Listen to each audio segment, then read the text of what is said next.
cuffs are off, man. Get right, too many left in these leagues, but I ain't gonna... Hey everybody, Adam Rank here.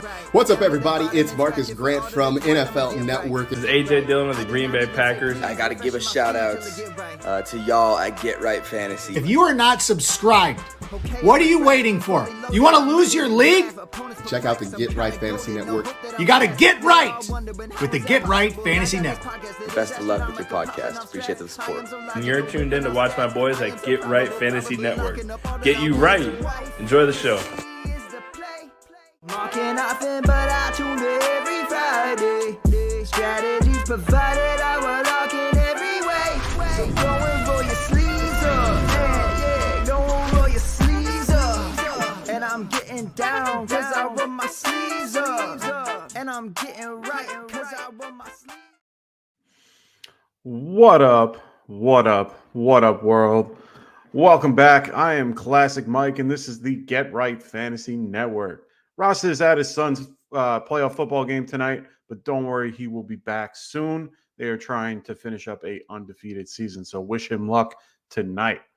Tonight is our game-by-game previews and start-sit advice, and of course, I'll be taking your questions from the chat, and we will have a quick recap, and I mean real quick, because I didn't even watch the game, unfortunately. I was playing softball, got to see little bits and pieces, but we will talk about little pieces of that game. Otherwise, keep watching. I have the ticker below that shows for those that are new to the channel, it's our weekly rundown and gives you everything you need to know about us and when we are on and everything. So we got Albert in the house. What's going on, Albert? Great to see you as always.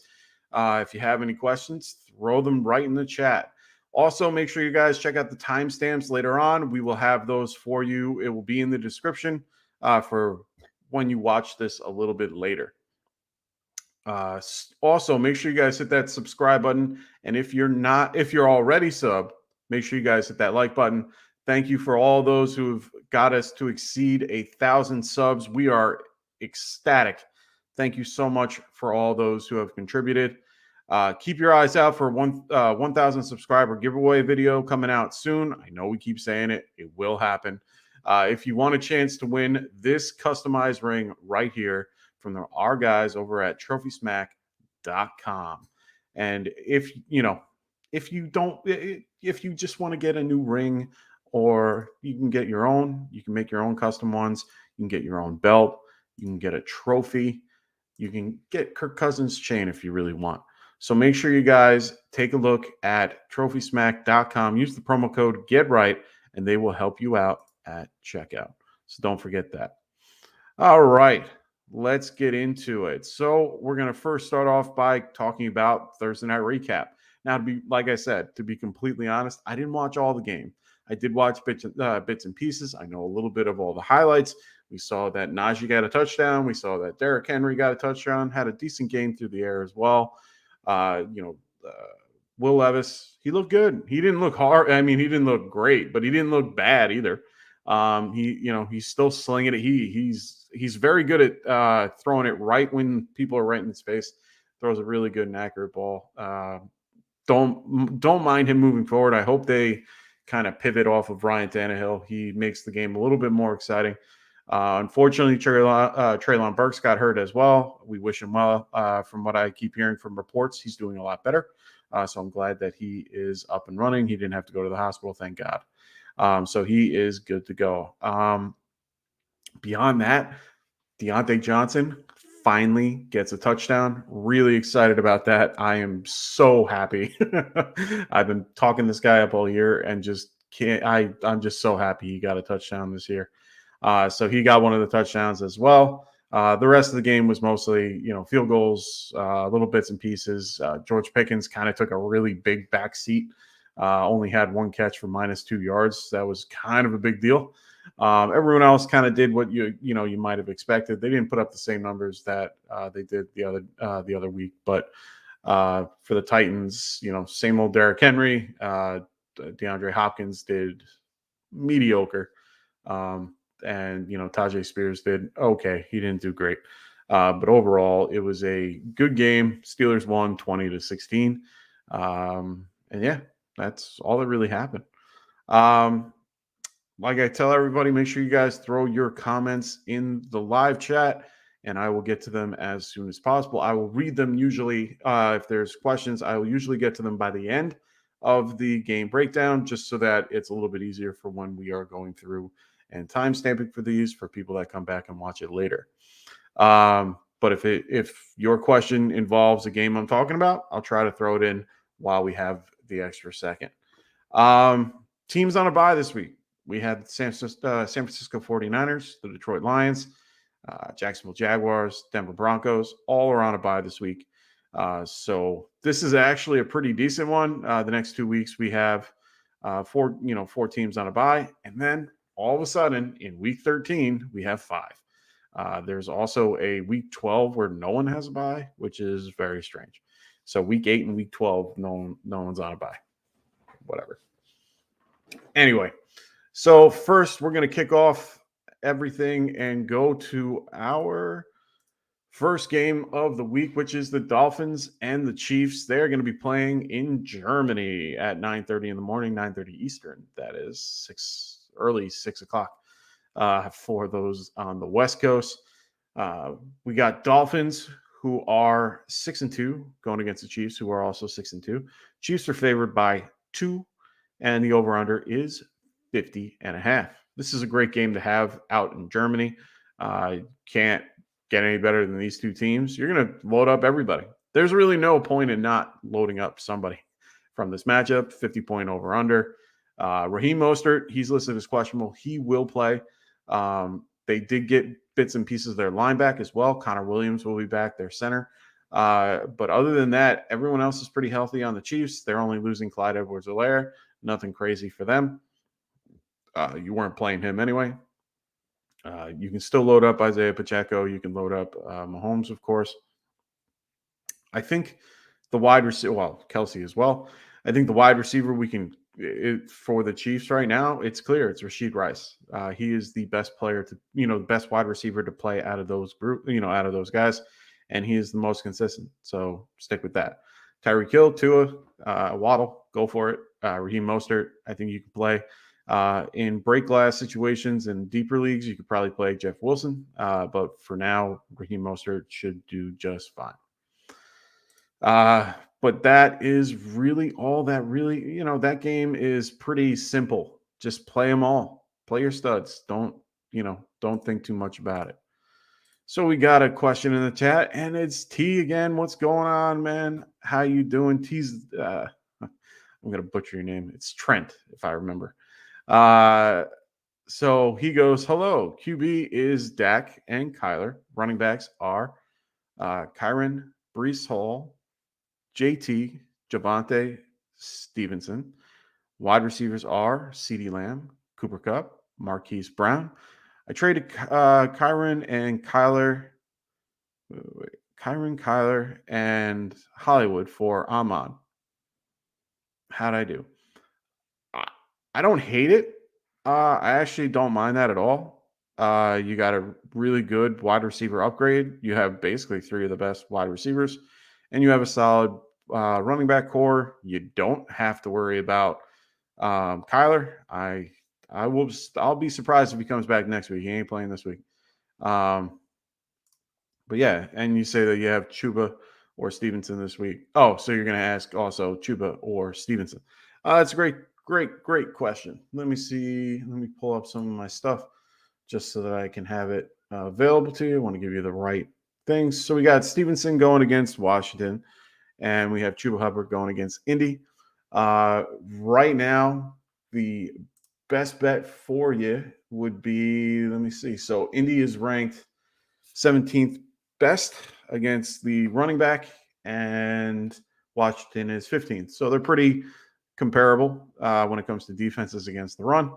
On top of that, Chuba is the lead guy. They basically gave him the lead role as of today, even though he kind of had it last week too, but we'll talk about that in a little bit. Stevenson is also in that boat, but he does have Zeke breathing down his neck a little bit. But Washington just lost two of their best edge rushers, which is a huge part of their defense. Stevenson could be a really good play this week if they lean on the run, which is what I hope and expect for them to do. I do have Stevenson in a league. I don't have a league where I have Stevenson and Chuba, but I think for now, Stevenson's probably the best bet, and it's just really also based on numbers. I'm going to get into Chuba in a little bit, but basically his efficiency is not as good as it should be. I think his stats last week were like 15 and 25, 15 rushes or 15 attempts for 25 yards, and he get, 2 targets for 12 yards. I mean, Stevenson is a little bit more efficient and will get more targets. So if it's PPR, I would definitely lean a little bit more Stevenson, even though Chuba you would think would be the better pass catcher. So I'm going to lean Stevenson here just because it is definitely, I think, a good matchup for him now that they've lost, Marquez Sweat and Montez Sweat and Chase Young on the outside. So I think he could have a good game. I do have Stevenson ranked at 14. I do have Chuba at 17. So, they're pretty close for me anyway. So, but I'm going to lean Stevenson. I do like Stevenson for this matchup. All righty. So, like I said, if you have any questions, throw them in the chat. I will be here to answer any of your questions that you would like to hear.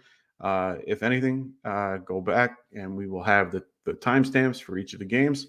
So make sure you guys check us out later. If not, or, if you can't make it now, but if you can, throw your questions in the chat and I will get to them shortly. Our next game is the Vikings, who are 4-4. They will be going to visit the Falcons, who are 4-4 as well. Falcons are favored by 4. Over-under is 37. This is going to be the Taylor Heineke versus Jaren Hall matchup.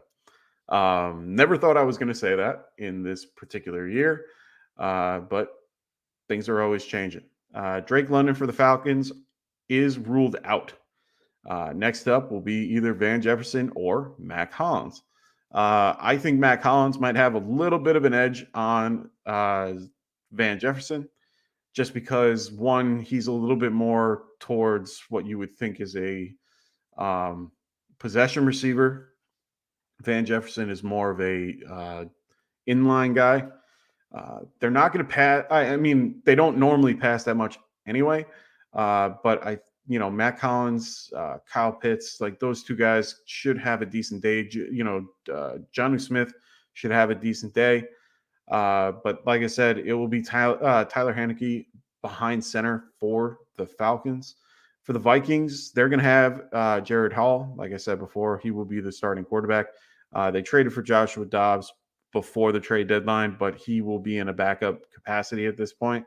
KJ Osborne was listed as questionable. He is off that list now, so he should be good to go, which is fantastic. So they will be all set up. They don't have any real crazy injuries other than, of course, Kirk Cousins. We wish him luck in his recovery, as well as Justin Jefferson, who isn't back yet. He still has another week that he is eligible to return. So keep an eye on that. I think based on a few things, they'll see what, if they're going to bring him back. For the, I would feel a little bit hesitant playing guys like Jordan Addison and KJ Osborne. I would still play Addison, but he kind of goes down a little bit in rankings, maybe a smidge. TJ Hawkinson, I'd probably be okay with.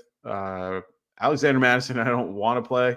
But I think the Falcons losing Grady Jarrett is going to be a huge deal. Grady Jarrett is out for the season with an ACL injury. So I think, he's kind of like Jeffrey Simmons. He's that cornerstone for that particular defense. When you lose a guy like him, it opens up a lot of things. So Alexander Madison could have a good day, but he could also have a crap day. Akers is right there behind him. So that's going to be a tough one to kind of figure out. If you have other options, I would pivot. I'm in a situation where I can't, so I have to play I have to play Alexander Madison. For the Falcons, play Bijan without a problem. Tyler Algier, maybe not. Like I said, Mac Hollins might not be a horrible option. He will probably be the main pass catcher, in my opinion, just based on what I see. Van Jefferson is probably number 2 on the depth chart, but Mac Hollins has been there longer. He knows the system. He's probably worked with Heineke a little more. So I would expect that to kind of be the connection, along with Kyle Pitts and Jonnu Smith. So that's who I would be targeting for these games if I were to do it. But like I said, these are like low-end flex plays if you're even in that boat. We do have 4 teams on a bye, 4 real big teams that had a lot of, offensive players that we all need. But since they're not here, you got to kind of move a different way. So if you have to go that way, those are guys that I might do more in deep leagues than I would in anything. DFS for sure, just because they're cheaper. All righty. So let's move right along to the Seahawks, who are 5-2, who are coming out east to visit the Ravens at 6-2. Ravens are favored by 6. Over under is 44. DK Metcalf was on the injury report earlier this afternoon. He then was removed shortly after. He is now officially off the report. This game is pretty clean, considering injuries-wise. Both teams are pretty healthy. Over-under is a mediocre number at 44, which kind of makes it where it's right in between, where, 22 points apiece, roughly, if you're going to view it that way. And that just really means you kind of have to load up on a bunch of guys. Do I play a guy like Gus Edwards? Maybe not, but, he has been getting a lot of run. Looked good the last few weeks. Gus Edwards might not be a horrible option. Ken Walker, you are playing without a doubt. He has been on fire lately. You're going to use him. DK, Tyler Lockett, I think you can use. JSN, I still think you have to keep on your bench for now. But other than that, Ravens-wise, you are definitely going to be playing Mark Andrews. You're going to play Lamar. Zay Flowers, but that's about it. Maybe Gus Edwards, like I said, if you need a running back. All righty. Moving right along, like I said, if you have any questions, throw them in the chat. I am here to answer your questions. Anthony should be back next week or the week after. Like I said, we're just trying to get through the football season for high school so that we can get back and start doing this together. But he knows that I miss him very much. Next, we have the Cardinals, who are 1-7, going to Cleveland to visit the Browns, who are 4-3. Cleveland is favored by 8. The over-under is 37.5, which would basically mean that they're in favor of the Browns having a little more points in this particular matter. Browns, they will have Deshaun Watson. He was declared the starter this afternoon. He will be good to go. The Browns did trade away Donovan Peoples-Jones. He went to the Detroit Lions. So since that's the case, that kind of opens things up for Elijah Moore. I do see them possibly bringing up Cedric Tillman, which should be cool. I hope they do. David Bell is out for this game, the other wide receiver on their team. So that should be interesting to see. I hope we get to see a little bit of Cedric Tillman before the end of the year. Cardinals, they've been they haven't really called a starter yet. It will either be Clayton Tune or Kyler Murray. This will be determined closer to game time. Based on reports, Kyler was thrown with the third team as Tune and Jeff Driscoll passed with the starters. It could be safe to say that this won't be Kyler's debut, but I've been fooled before. But keep an eye out on it. It might be Clayton Tune this week. DeMarcaro is out as well. He will be out. Kenton Ingram should be the starter running back wise. I'm going to grab him just because there's no one behind him. So I feel a little bit more confident rolling with Ingram if I had to. But going against the Browns defense, who is number 2 against the run, is not ideal. So I would temper expectations, but if you need a flex play, he should be good. I'm probably downgrading a lot of Marquise Brown just because of the concept of Clayton Tune. Probably going to upgrade Trey McBride a little bit. I think Trey McBride is a good play. He's been on fire the last 2 weeks with Zach Ertz out. And yeah, I don't think I'm playing Clayton Tune at all unless I'm absolutely desperate. And I might be in one league. I'm already playing Jared Hall in one league because I lost Kirk Cousins and I don't have Jared Goff this week. So I'm in a rough spot in one league, but I'm making through. I'm making do. I have a trade out for something else. I'm waiting patiently. Browns, you can load up Watson at your own peril. He says he's healthy, and then all of a sudden he gets in the game. He'll get hit, and something happens. You always feel better when you're throwing the ball around with no one hitting you. So one bad hit could pull him out, or one bad overthrow or something like that could mess with everything. I'd tread lightly. Jerome Ford should be fine. You can load him up. He's off the injury report. Amari Cooper should be fine. David Njoku, I'm playing in some situations. There's a lot of tight ends that are out. Kittle, Evan Ingram, Laporta. That's probably it. But if you're, out with those guys, then, Njoku is probably a good tight end fill for this particular week. He's been doing well the last few weeks. So might as well throw him in there if you have an opportunity. Alrighty. So like I said, if you're in the chat, make sure you guys throw your questions in there. I will get to them at the end of each breakdown, and we will go from there. Next, we have the Rams, who are 3-5. They will be going to Green Bay to visit the Packers, who are 2-1. Green Bay is favored by 3. The over/under is 38.5. Packers. So Aaron Jones has been practicing all week with the non-contact jersey. Matt LaFleur says he's fine. He's good to go. He's going to play without a problem. The fact that he played with a non-contact jersey makes me think otherwise. He's probably playing. It's just I would tread lightly. Matthew Stafford didn't practice all week, but is still listed as questionable. Right now, there's no definitive starter. Apparently, McVay added this week added today that Stafford not practicing was part of the plan all week. So they're not 100% sure. He's been kind of dodging questions about his particular the UCL injury. So right now it's tough to tell if Stafford's going to play. If he can't, Brett Ripken would be the starter. So we're waiting to see how that's going to go. Puka Nacua was also on the injury report. He's still listed as questionable, but he should be playing. There is no real question that he isn't. So just be aware of it. These games are in the 1 o'clock window, so you have a little bit more time to know what's going on, which is a good thing.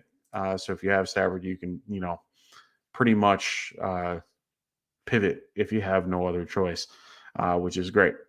Packers-wise, it's hard to trust anybody in this particular offense.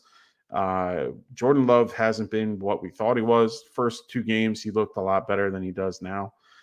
Christian Watson, I just can't trust. Romeo Doubs, I can't trust either. So there's really no one else. Aaron Jones, I don't even trust. So for the Packers, I'm not really touching any of them. Rams, you're going to have to play Cooper Kupp, Puka Nacua, and, right now it's Darrell Henderson. If you have Darrell Henderson, you can load him up. Green Bay is 21st against the running back, so I feel comfortable with that particular play if you have to. He's been getting most of the run lately, which is fantastic. So hopefully he can continue and do well. But other than that, there's not much I would play in this game. Like I said, the 38 over-under is not appealing. So just be aware of that. So we're going to answer a couple that came in through the chat. We got KJ Flynn, man. Deontay looking real good this week. Yes. Yeah. Could have been looking good on my team, but unfortunately you wouldn't trade me him. So, it's all good. I understand why. We had fun discussions about that. So enjoy them. I'm going to keep trying next year. What's going on, AZ? I'm going to butcher the name, and I'm sorry. I'm going to just call you A. What's going on, A? How you doing, man? I'm trying to trade for a QB/wide receiver package. At 6-2, preparing for the playoffs. Most recent offer for Herbert, Allen, Goddard was Andrews, Wilson, and Olave. Do you think I should offer more, or am I overpaying?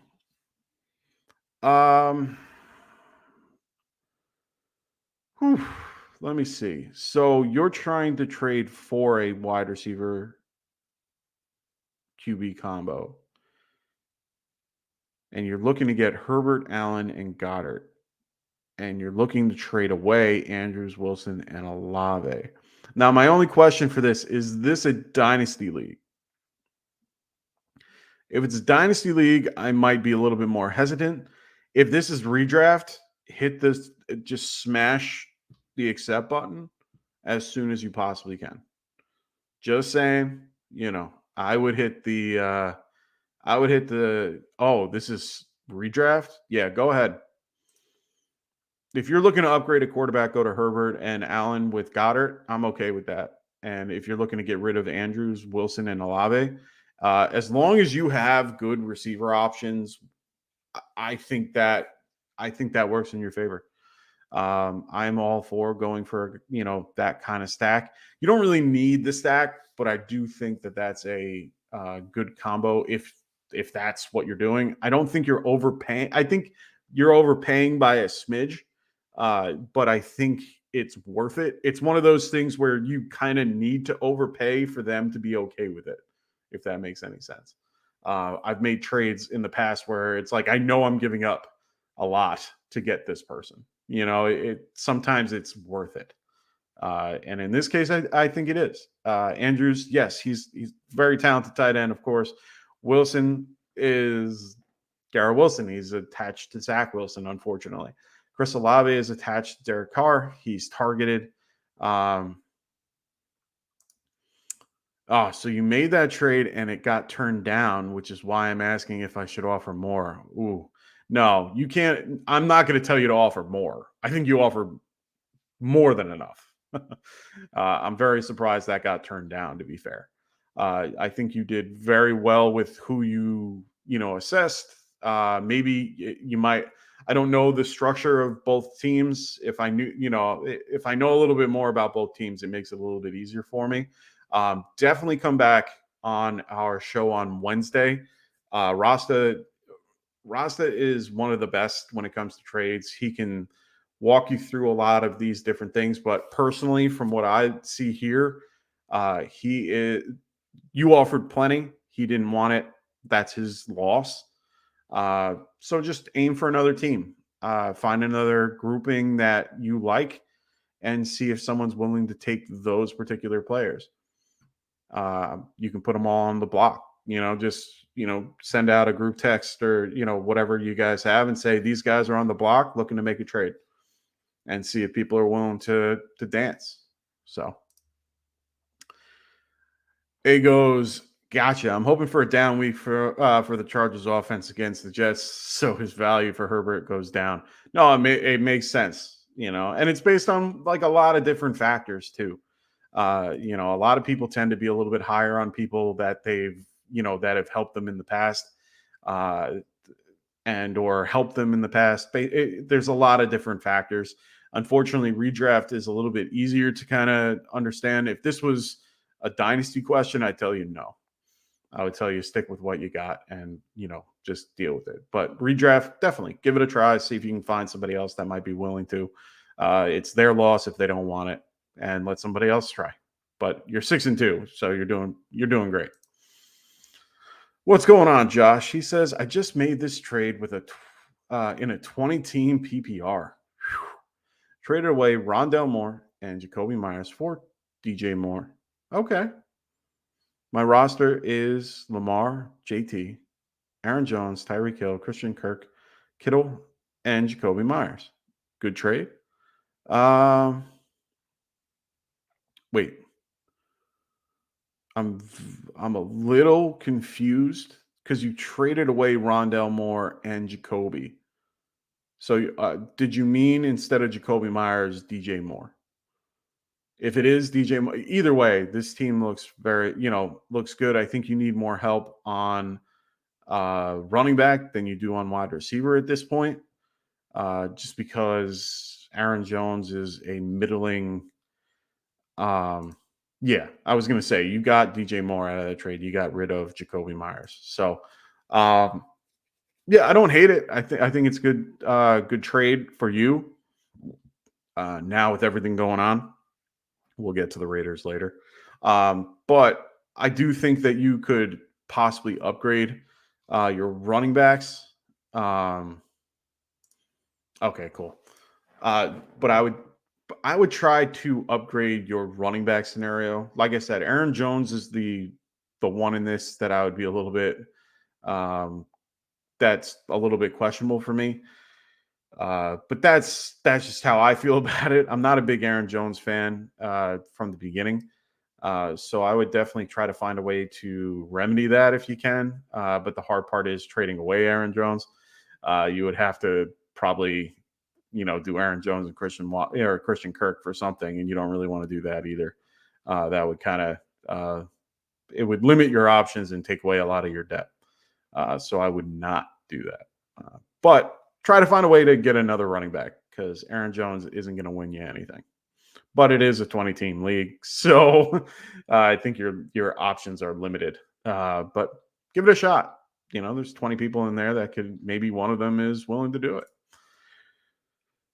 Josh goes, 2 more questions. What do you think of Demario Douglas's potential looks rest of the season? And also, do you think Aaron Jones bounces back? No.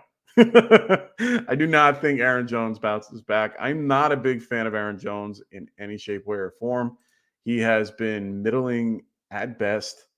Where is he? Overall, where is he? He is, I'm already past 40. There he is, 45. He's running back 45 on the year in half-point PPR. Not even full point. So I'm going to go to full point, and I'm still going to see him in the 40s. Oh, my God. A.J. Dillon's at 39 comparatively to Aaron Jones at 46. That's not good. I know he missed 4 games. I know it's been a little bit. I get it. So people in my league overvalue the running back like crazy. It's literally impossible. I offered someone over text Tyreek for Kamara, and they said no. What? I offered it just to see how much they were overvalued. Okay, dude, that is okay. I get their overvalue of like a guy like Kamara for the most part, and it might have been like after the week he caught like 15 balls, but holy crap. If someone offered me Tyreek for anybody, it doesn't matter who it is, I'm hitting accept. I have Tyreek in my Dynasty league, and I won't trade him for anything. So, okay, that's a little odd. Overall, do I think that Aaron Jones will bounce back? I really don't, unfortunately, and it's sorry to say that. He does, he has the Rams, Pittsburgh. He does have a decent matchup against the Chargers, Giants in Week 14. Other than that, and then Carolina in Week 16. I mean, those are helpful around the playoffs. But other than that, I don't feel strong about him anyway. I mean, he's getting 7 rush attempts. Yeah, he's averaging, it looks like 7 rush attempts a game. He hasn't gotten more than 40 yards in a game. And receiving, yeah, he's gotten 5 targets and 4 catches for 17 yards and 1 touchdown on the year. Yeah. Nope, not doing it. But yeah, unfortunately, I can't trust Aaron Jones right now. I can't. To me, he's not even a starting running back if I have him. So Josh goes, yeah, I obviously would never actually have done it. Yeah. Yeah. I mean, unless a team is offering you like their whole roster, you're pretty much keeping Tyreek. There's no point in trading Tyreek unless you have a scenario that something significant comes where you absolutely have no choice. But to be fair, I don't think there's that type of scenario in your future. To go back to Demario Douglas, okay, let's just be clear. No, No. So Matt LaFleur said Aaron Jones is healthy now, ready to cut him loose. If he was ready to cut him loose, he would have done it a long, long, long time ago. Even in week one. So his week one game, he was 9 for 41 rushing with 1 touchdown. Then he got 4 targets, 2 receptions for 86 yards. He had that big run for 1 touchdown. Okay, cool. That was a really good game. After that, 5 for 18, 8 for 35, 7 for 29. Like it, yeah, he got 5 targets in both. He got only 22 yards and 1 touchdown in that 2-game span. I am not, unfortunately, that doesn't change anything for me. He needs to see a significant uptick in what goes on like this week. Then I might be a little bit more inclined, but I am not on board with Aaron Jones in any shape, way, or form. And let's look at his snap share too. He's splitting carries with A.J. Dillon. They both had 35 in the last game. He's 50-50 with A.J. Dillon. That just proves to me that they aren't going to cut him loose. And it's been like that for the last few weeks. I mean, A.J. Dillon had 36 over 23.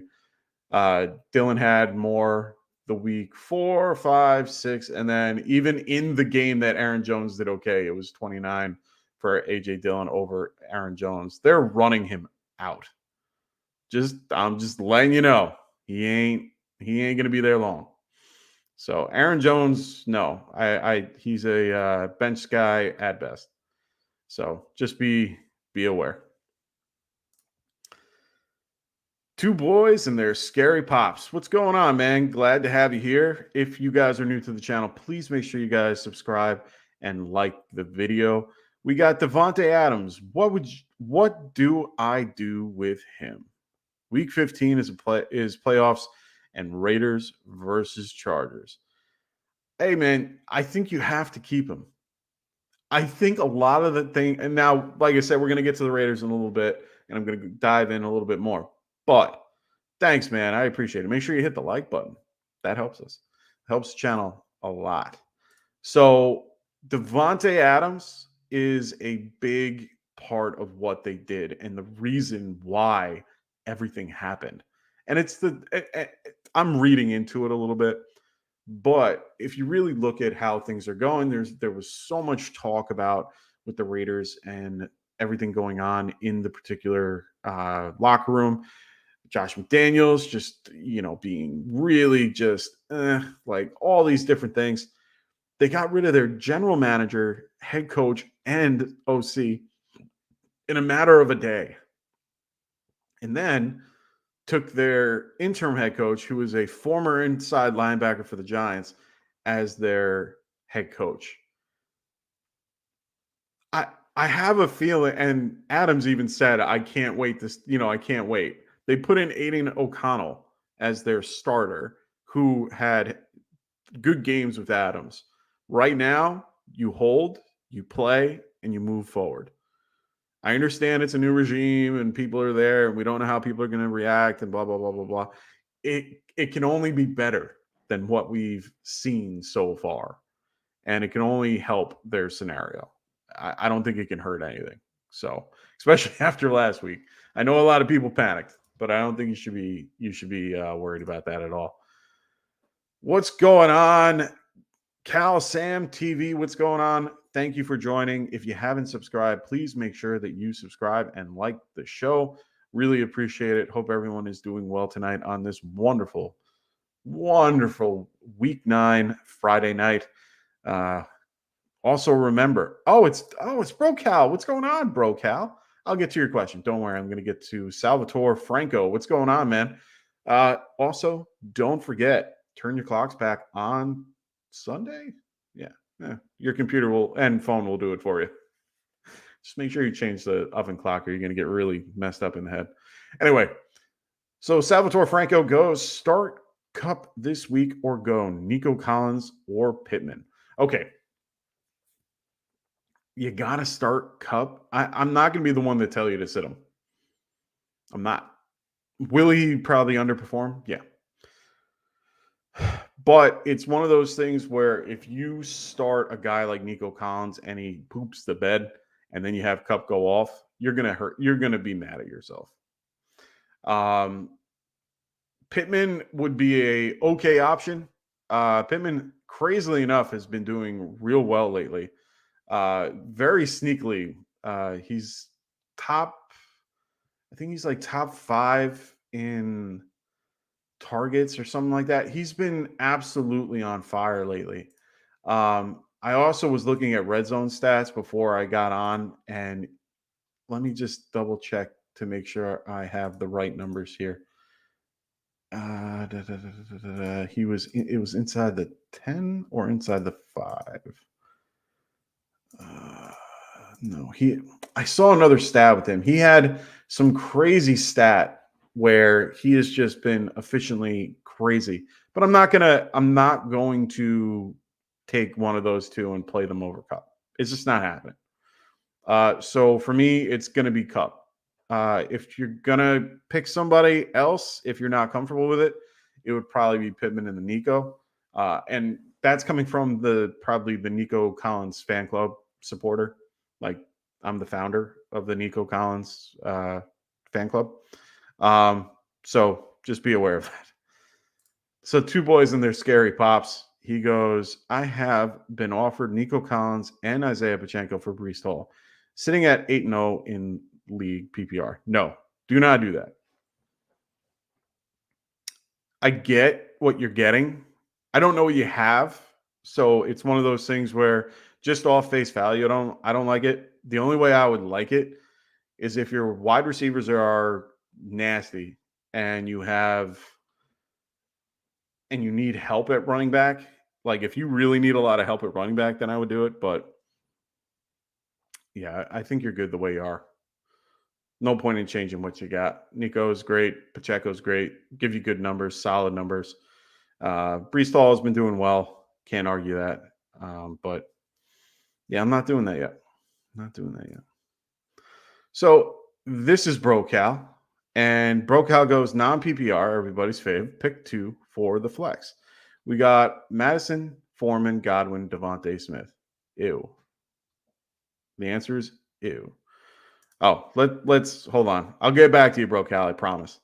So two boys and their scary pops goes Tyreek Hill, Jalen Waddle. Ooh, why would you play both? Devontae Adams, Tyler Lockett, and Deontay Johnson. Instead of Nico Collins, I would offer Jalen Waddle. That's what I would do. Get rid of the combo. Get rid of the Jalen and get rid of the Tyreek and Jalen. I would pretty much get rid of that. And then when you do, it kind of opens up everything for the your team in general, because wait.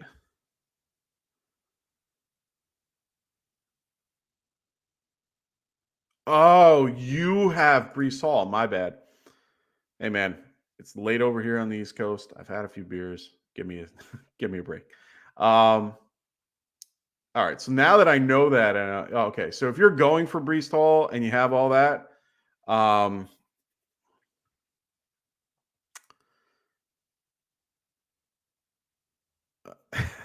so they both won. Okay. See, it's so hard for me to play the same guys on the same team unless these two are probably the only guys that I could probably get away with. Yeah, do it. Do it. Go get Breece Hall. Go for it. If you're getting Breece Hall, go for it. I like it. So, BroCal, back to yours. It's a non-PPR flex. So, Foreman's hard to trust. Madison's hard to trust. Normally, I would aim for the running backs in these particular scenarios. I'm going to have to move to... Let me just double check a couple things. I don't want to give you wrong information. There we are, going against Houston. So yeah, I would go Godwin and Devontae. Best bet. I think that's your best bet. Wait, you have Hall already?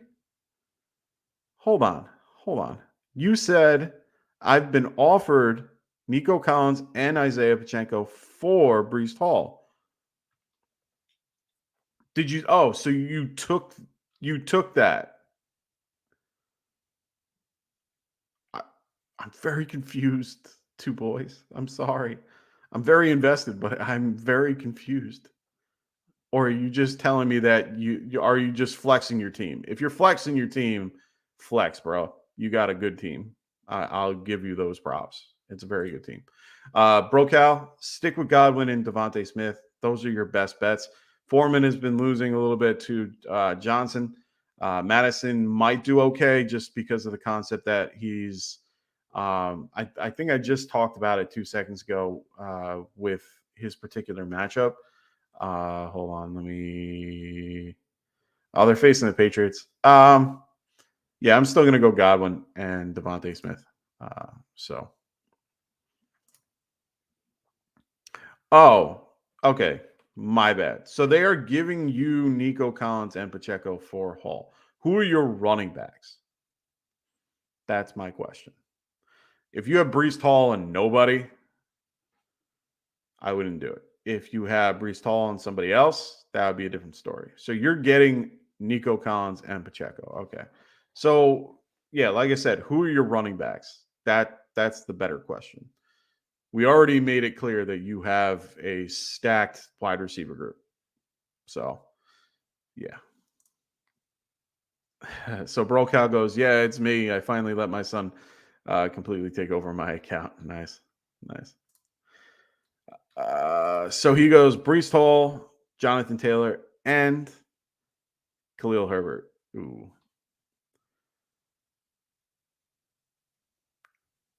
No, don't do it. Don't do it. If you were getting Hall, that makes different. But no, I wouldn't do it. I like the Hall.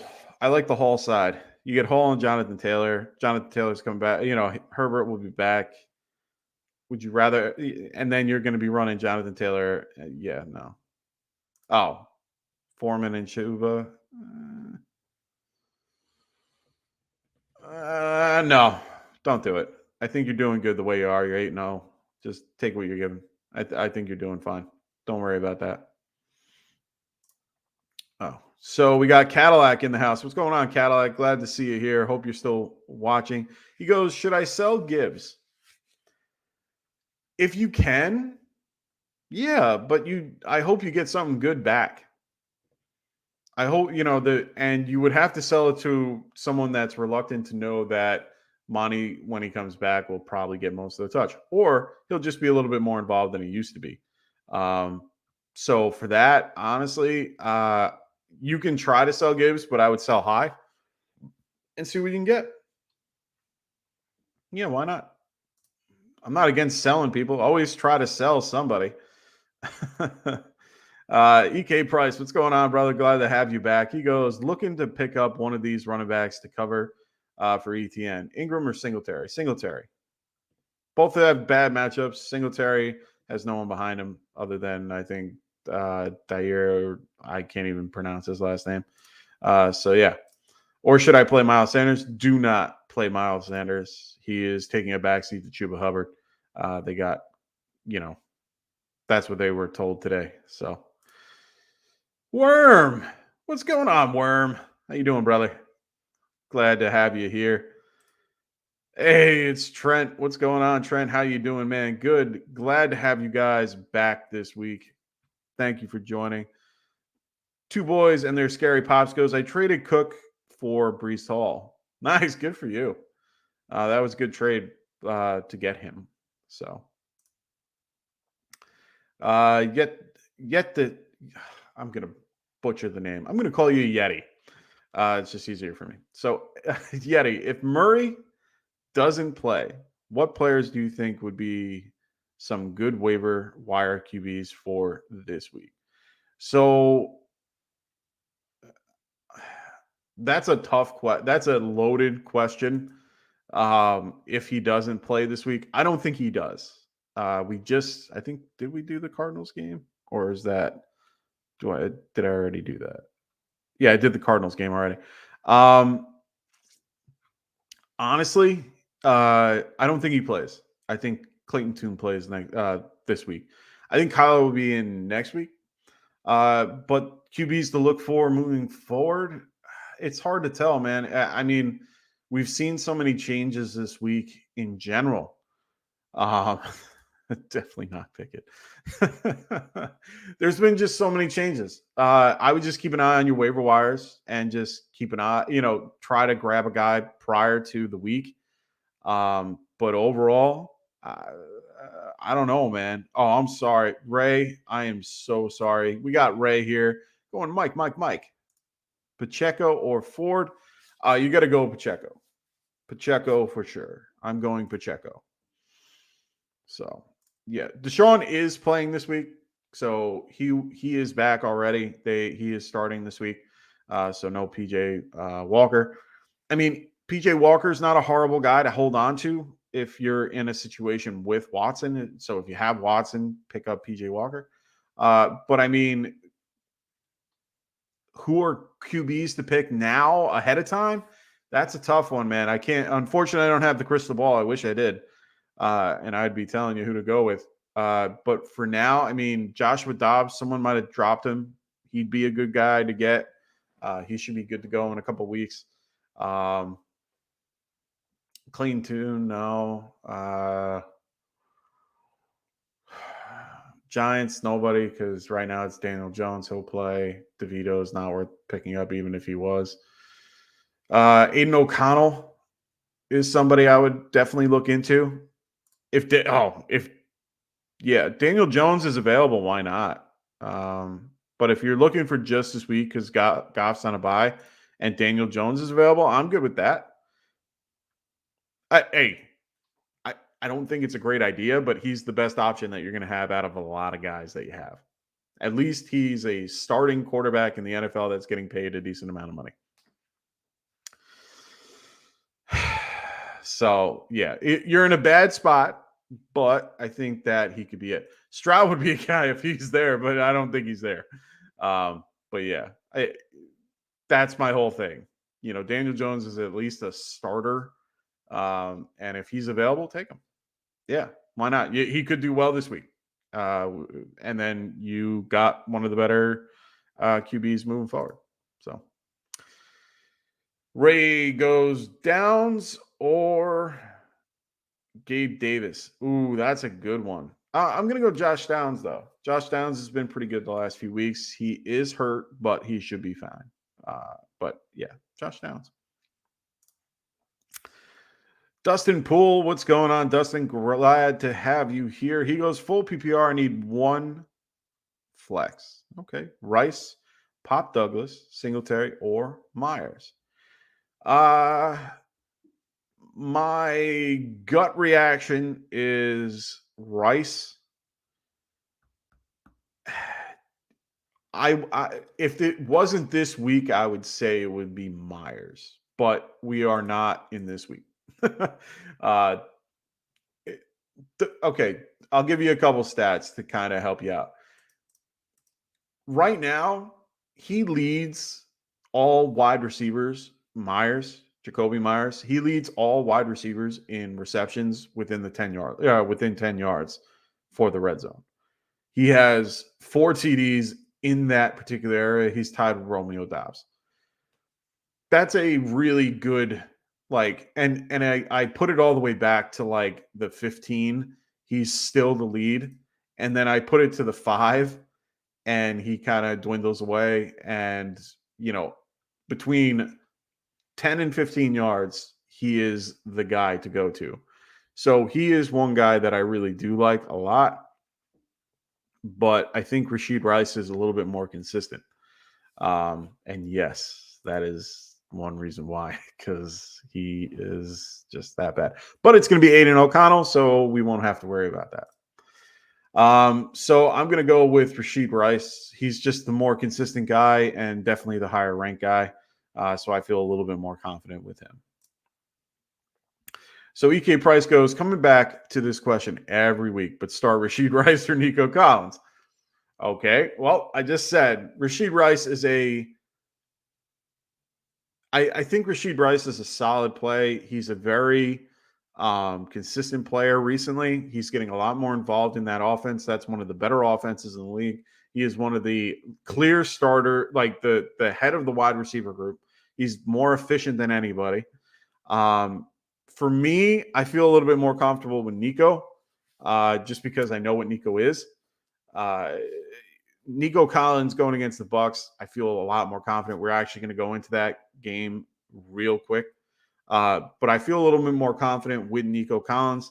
I ranked probably Nico Collins a little bit higher, but they're right around the same for me, honestly. Let me see. I have Rashid Rice at 34, and I have Nico Collins at 14. Yeah. So for me, it's Nico, and then it's Rashid Rice. Rashid Rice is a solid option. Don't get rid of him. Keep him. But yeah, he is good. Trent, I'm going to say that he actually had some of his best games with Aiden O'Connell. So don't stress about Adams. I think everything happened because of him. I think this is all a, couple of the top guys. I think Adams and Josh Jacobs went up to Mark Davis, went, "Hey, dude, this is what's going on." And they just went, "All right, peace," and just got rid of him. Or they were just waiting for an excuse. So, yeah. Two boys and their scary pup. Depends if Taylor Swift is in the stadium. Then it's all Kelsey. Hey, man, I did you see the stats with her there comparatively to her not being there? It's nuts. It's nuts. Can't believe I'm talking about Taylor Swift in a particular podcast. Anyway, let's move forward with some more games. Thankfully, this is a short week, which I'm enjoying. But let's move forward with who's next on my list. I gotta find them. We got where are you? Oh, there you are. Bucks and the Texans. So Bucks are 3-4 visiting the Texans, who are also 3-4. Houston is favored by 3. Over-under is 40 points. Texans, it looks like Dameon Pierce will be out for this game. Devin Singletary will be taking on the starting role. He's been chipping away at that throughout the whole season, so it doesn't matter. Buccaneers don't really have any crazy injuries that we can think of at the moment, but this game should be interesting. I'm starting Stroud. I'm starting Nico and Tank Dell. Singletary is actually a decent option this week. I do like him. He's more of a low-end wide receiver or low-end running back 2 for me. I have him at running back 20, so I moved him up a ton. But it's because I like him a lot, and I like his particular scenario. He will touch the ball. There's really no one behind him. So I think he could be a good option. You can definitely start Rashid Rice. He's been consistent. He's more of a flex play, but he is a consistent flex play. Mike Evans, Chris Godwin, throw him in. Baker Mayfield is also not a horrible play if you need a quarterback in this particular scenario. A lot of people are running with Jared Goff, and then all of a sudden they don't have anybody, or Trevor Lawrence or something like that. So, yeah, Baker Mayfield, not a horrible stream this week if you need somebody. Caden Otten should be a decent tight end option as well. He's getting a little bit more involved every week. So, yeah, keep an eye out for that. All righty. So back to the chat we go. I have Josh Allen and worried about his durability, and in fantasy playoff week, he plays Cowboys.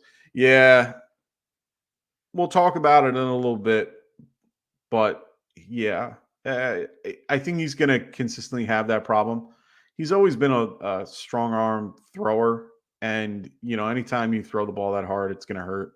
I mean, he's been a lot better lately with not running as much and putting his shoulder down into things. So that's a good thing.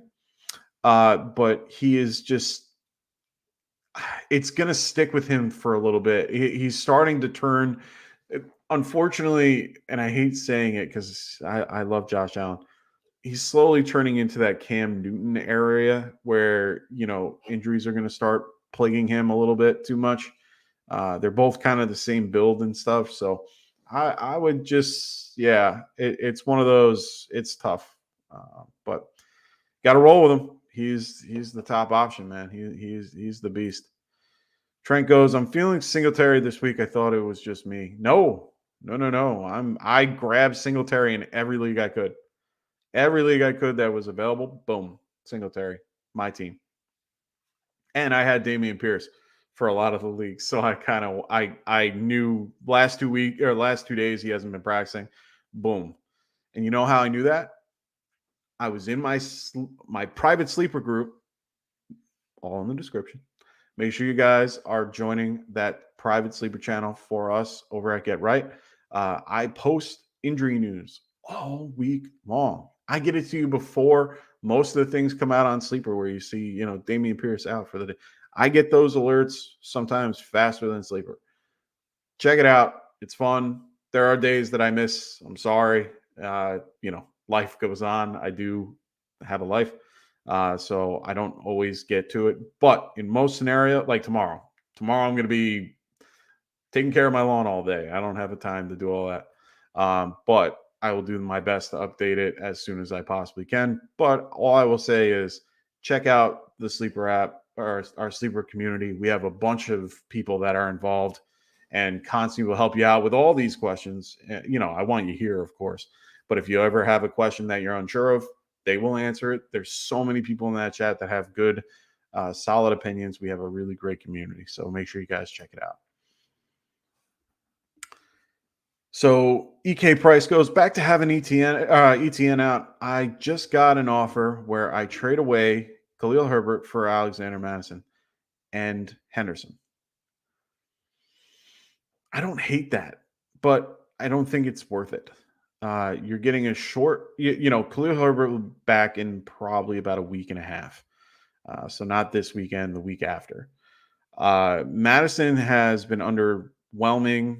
Henderson is going to be in the same boat because Herbert and Williams went out around the same time. I'm not doing that trade. Just stand tight. I mean, if you need a running back, look on the waivers, see what's there.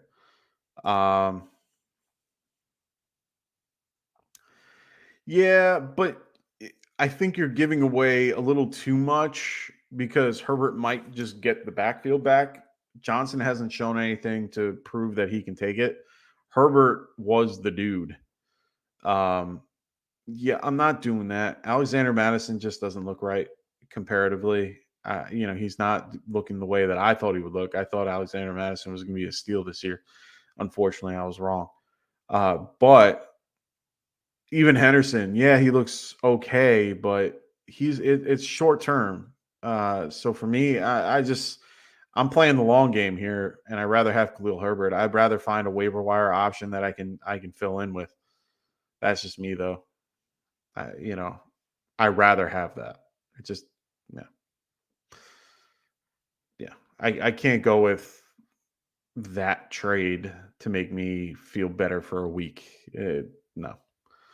I mean, I'm trying to do it. I have a trade in Dynasty where I need a quarterback, but at the end of the day, I have no other choice to do it. So hold on. He goes, yeah, right now I picked up Ingram off free agency, then put a claim in for Singletary. Yeah, I would play Singletary over Ingram, but if you can't get Singletary, Ingram's not a horrible option. He will touch the ball. Like, that's all you're trying to get through in bye weeks is just touching the ball. A guy that has volume that touches the ball and gets you by. That's all you're really trying to do. Just get through this week. Sometimes you have no choice. You're in a situation where you're week 9 and you have no other choice but to kind of take the L. Sometimes it's just how it goes. That was me last week. I had no choice. Well, I lost on both ends, but either way, sometimes that happens. So let's move on. Let's get into the Commanders, who are 3-5. They will be visiting the Patriots at 2-6. New England is favored by 3. The over-under is 41. Commanders, they're only going to be ruling out Curtis Samuel. He's been ruled out. They did trade away Montez Sweat and Chase Young, so they are not there. Patriots, nothing really crazy going on over there. Parker is practicing and people are around. I don't even. I saw something about Juju. Doesn't really matter.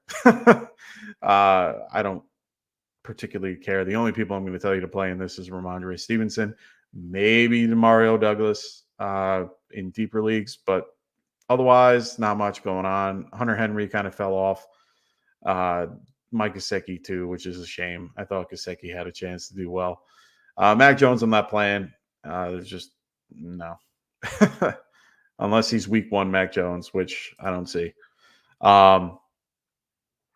For the Commanders, I have no problem playing Sam Howell this week. I think Sam Howell should do okay. Yeah, he'll be sacked, but I think he should have a good game. Dotson, not bad. Terry McLaurin should be fine. Brian Robinson might have a rough day, so I would kind of scoot it back a little bit unless you have better options. Other than that, Logan Thomas probably would be a good choice this week, but he will be heavily covered by either Peppers or Duggar. Patriots are pretty decent against the tight end in that respect, so just be aware of that. All righty. Let's get back to some questions in the chat. We got Dustin Poole. Would you rather pick up Singletary or pop Douglas off waivers? Singletary. I want a guy I know for a fact that is going to touch the ball 15 times or more.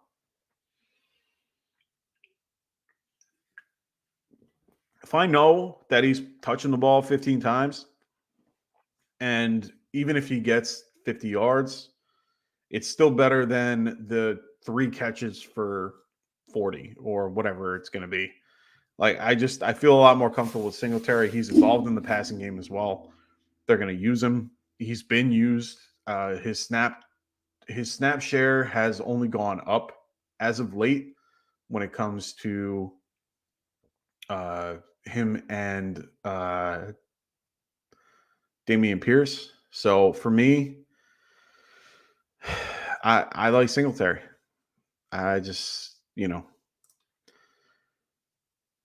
So Two Boys and their Scary Pops goes, you don't think Demario Douglas won't be top option in wide receiver? He'll be the top option for the Patriots, but that's about it. I mean, there is no top option for the Patriots. They don't have that one. They don't have like a Tyreek Hill guy that scares me or makes me want to like invest in the team.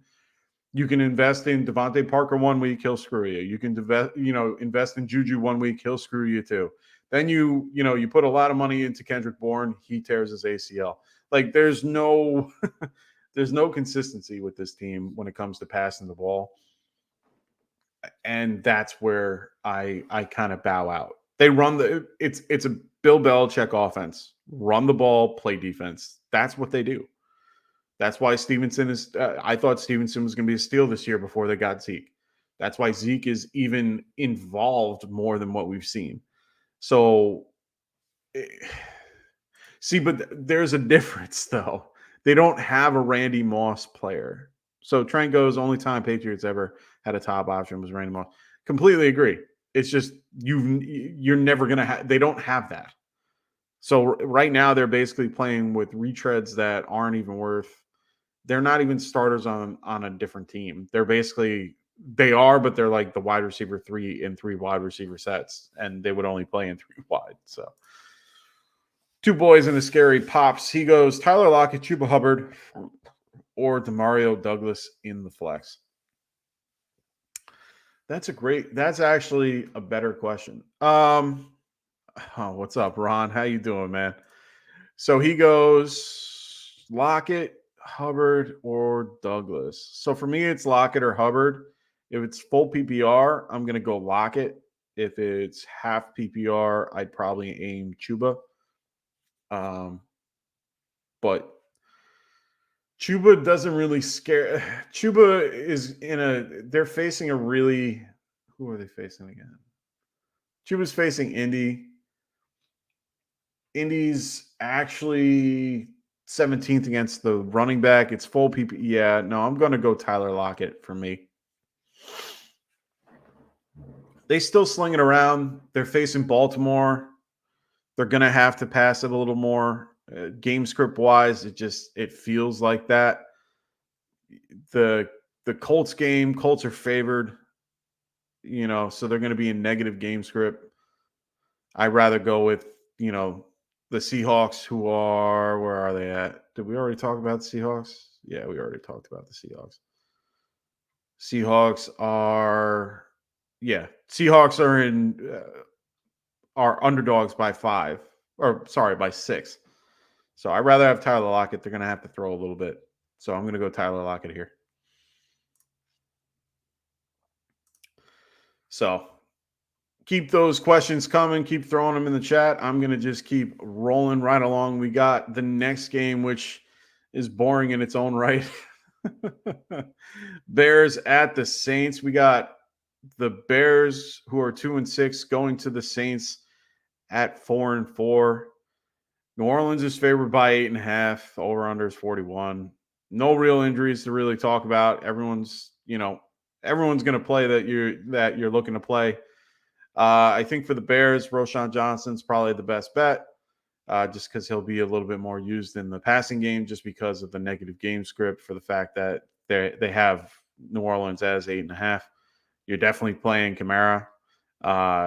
I think you can even play Taysom. If you're in a situation where you need a tight end, Taysom Hill is not a horrible option. He's still doing well with Kamara in the offense, and he does a little bit of everything. So you get a tight end that's a quarterback and throws touchdowns. Yeah. So Taysom Hill, not a bad option for the Saints. Derek Carr, you can throw in just because the Bears are horrible at defense. So throw him in, and I think they're out Berkshire and TJ Edmonds or Edwards, or Tremaine Edwards is going to be out for the Bears. So you're losing one of their better middle linebackers. They're losing one of their safeties. Yeah, load up Derek Carr, Chris Olave. Enjoy, have fun in that game. Bears, like I said, I'm not playing Tyler Badgett unless I am in a 2 QB league and I have nobody else.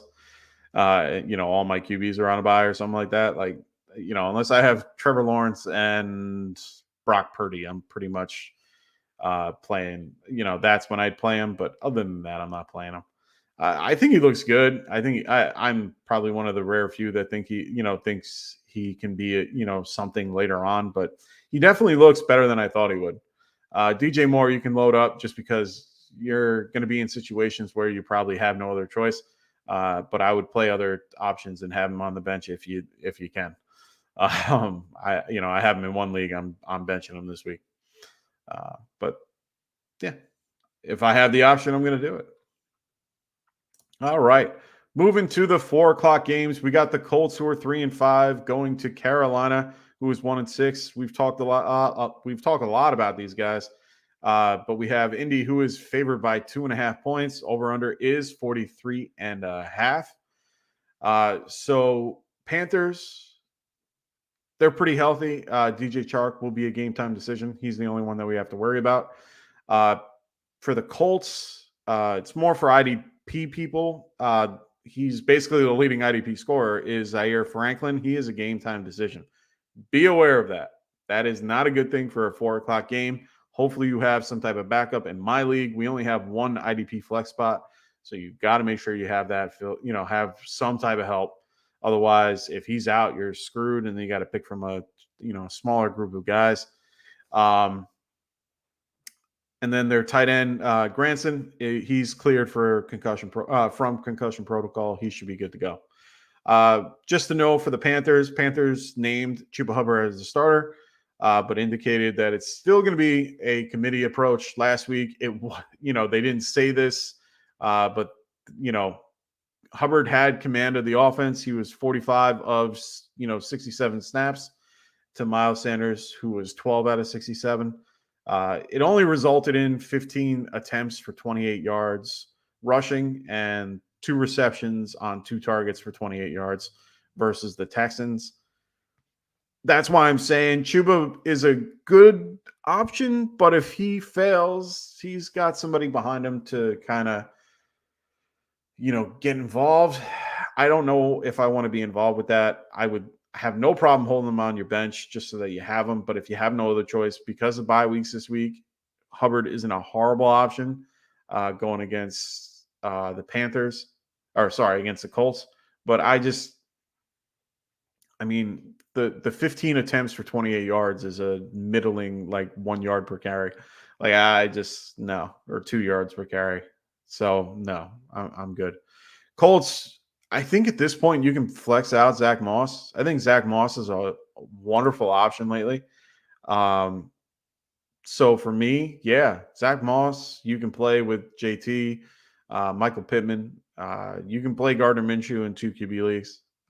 But for the Panthers, I find it hard to start Bryce Young.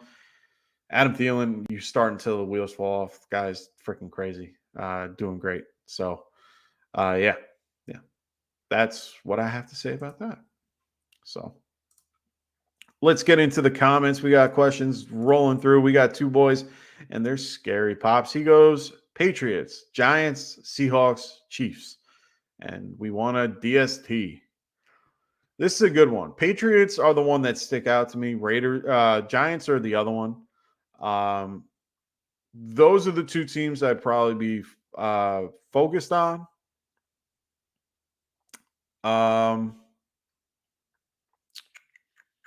Seahawks, who are they going against again? They're going against the Ravens. Yeah, no, I'm not touching that.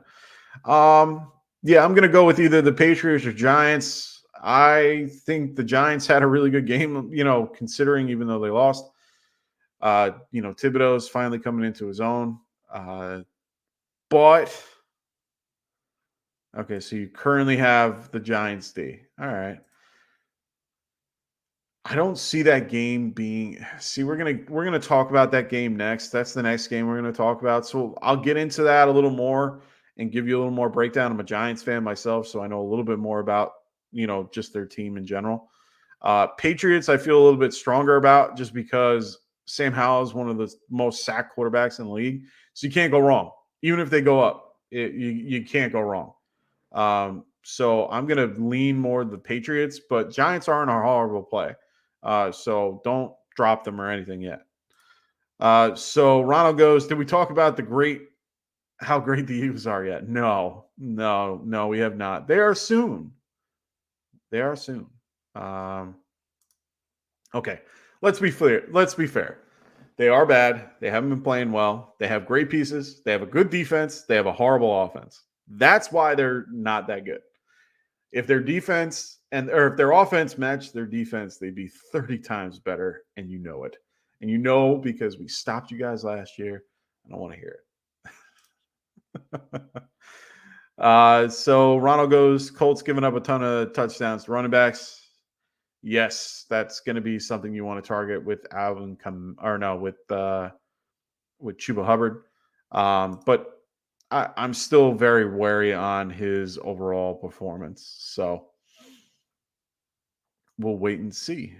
Let me just try to get through these questions, 2 boys, and then we will get into the Giants game. So Josh goes, can you rate my 16-team league lineup? Burrow, CMC. Oh, my God. Are you just flexing at this point? A+? Can I just say A+ and move on? This team is insane. Holy shit. I wish my team looked like that in a 16-team league. Holy shit. Good for you. Yeah. So we got Cam in the house. What's going on, Cam? If you are new to the channel, please make sure you subscribe and like the video. Also, this is our lineup for those that are looking. This is what when we're here every Monday, Wednesday, Friday, and Sunday morning. I will be here to enjoy some of the Dolphins and Chiefs game and go over some actives and inactives. But he goes, start Sam Howell or Gardner Minshew. All right. So Gardner Minshew going against the Panthers. And we got Sam Howell, who we just talked about, going against the Patriots. I'd feel a little more comfortable with Minshew going against the Panthers. It feels right. So yeah, I would do that. I would go Minshew here. Perry Williams in the house. What's going on, Perry? He goes, just traded Cooper, Downs, Kincaid for London, Pitts, JSN. Have high hopes for London. Well, it better not be this week. Yeah. I would not be happy with that trade. I'd be very upset with that trade right now. Just because. So no. Perry, they are not the best team in New York. They are not even in New York. They are in New Jersey. Let's just be clear. Buffalo is the best team in New York. Let's make that very clear. So Perry does not think that Josh has that type of team for a 16 team. Honestly, if I can see it, because you would draft CMC high, you would probably have Amon-Ra right after that, or Chase. Yeah, I don't know how you got Chase and CMC. That's kind of, yeah, unless you made some trades. So Josh, if you made trades to get to that, let me know, because that's a sick team. For 16 team, I don't know how you did that. You definitely could have drafted Kamara later. You definitely could have gotten Brees later. You could have gotten, those two guys later, and then I would have been like, oh, cool, you worked it out. But yeah, it is a little suspect, and yeah, maybe a keeper league, maybe. Who knows? It's all right. Let's go to Cam anyway.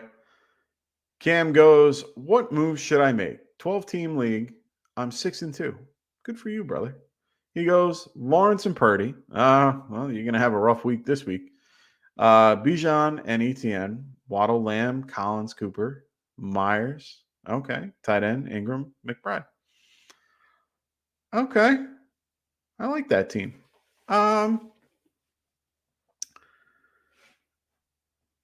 There's not much you can really do. I would maybe try to invest a little more into running back depth. I know you probably didn't give me a whole breakdown of your team and everybody below it, with running backs and all that.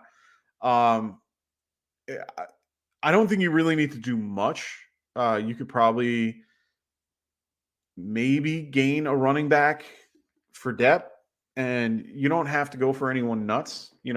Go for like a flex option in the middle ground. Like, I don't know. I'm trying to think. Pacheco isn't a horrible option. Who's a consistent back that just every week? Joe Mixon, like one of those guys, you can probably, work your way to, trade away like Cooper for one of those guys or Myers for one of those guys. You don't have to go nuts. Honestly, you have a pretty good team. Actually, yeah, that Montgomery, not a bad option. But yeah, I would probably aim for something like that. That would be cool. So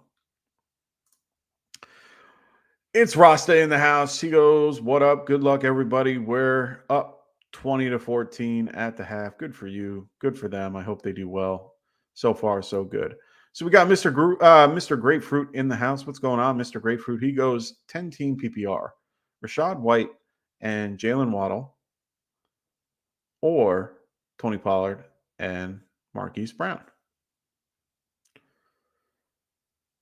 Ooh, that's a tough one. I know this is a trade. This is a tough one. I'm gonna go. Oof. Like, and I hate these questions when I don't know the rest of the team. If I know the rest of the team, then it's a lot easier. But on face value, I'm gonna go Tony Pollard and Marquise Brown just because Kyler coming back will help Brown, and Tony Pollard will, he has a really good schedule. I think in 2 weeks, like in a week and a half. I think after this week, I think next week he has a really good schedule. So yeah, I think I'm going to lean Tony Pollard and Marquise Brown, even though and to be fair, I'm not a big Marquise Brown fan.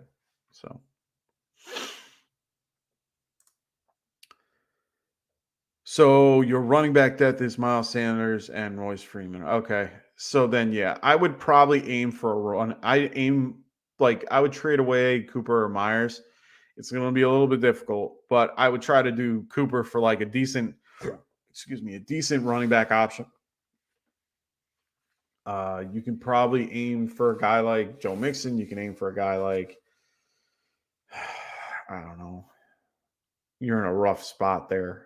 I'm just trying to think of a consistent running back that can get you flex points here and there.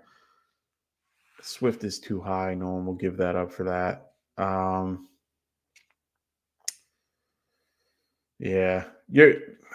I don't want to say Madison or Harris. You don't want to deal with that. I would maybe Najee Harris if someone is willing to go down that boat, but yeah, that's probably what I would do. The Citizen goes, screw it. I'm playing Taysom Hill over Goddard and Kincaid. Whoa. No. If I had Goddard and or Kincaid, I'd be playing either one of them over Hill. And I do like Taysom Hill just over anybody. So, yeah. Two boys and the scary pups. I think he was trying to help me out with running backs to target. Montgomery is a good one. Mostert is not a bad one either. Someone might kind of be scared with HN coming back soon. Yeah, he thinks Pollard and Brown so much as well. Mr. Grapefruit goes, I got the Pollard side and I'm offering it. Okay. If you're okay, so he's looking to get Waddle. See, I don't understand. You're gonna have to explain this. I don't know why people want to have the same wide receiver on the same team. That just hurts. I have a lot of people that do that with Adams and Myers, and it just hurts your team. It makes it where you have a rough scenario. And honestly, I wouldn't do it if this is your thought process. I'm taking Pollard, especially in PPR. So the Citizen goes, Kincaid and Goddard have way worse matchups. Taysom is playing the Bears. No, I agree. I can't suggest. I would never suggest someone to play Taysom Hill over them, even with the matchup. But if you're going to do it, good for you. I want you to come back next week and tell me. And I hope you're the one that is telling me that he had a great game, because I have him playing in a bunch of scenarios. I have him in a couple spots too. So I hope he does well. I would never do it just because I'm not that. I'm not that cool. I'm not that risky. I just, that's just, yeah. Yeah. So we got Ronald and Mr. Grapefruit dueling it out in the chat. I'm not going to get into all that. There's a ton going on in here.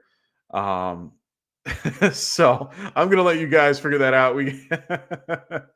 Honestly, I lean the Pollard side more than I lean the White side. And I don't think that White sucks. I just feel that I feel like Pollard is in a better scenario overall. So that's just me. You guys duel this out. We got two guys in their scary pub goes, I traded Pollard for Waddle, and has worked out so far. Yeah. Okay.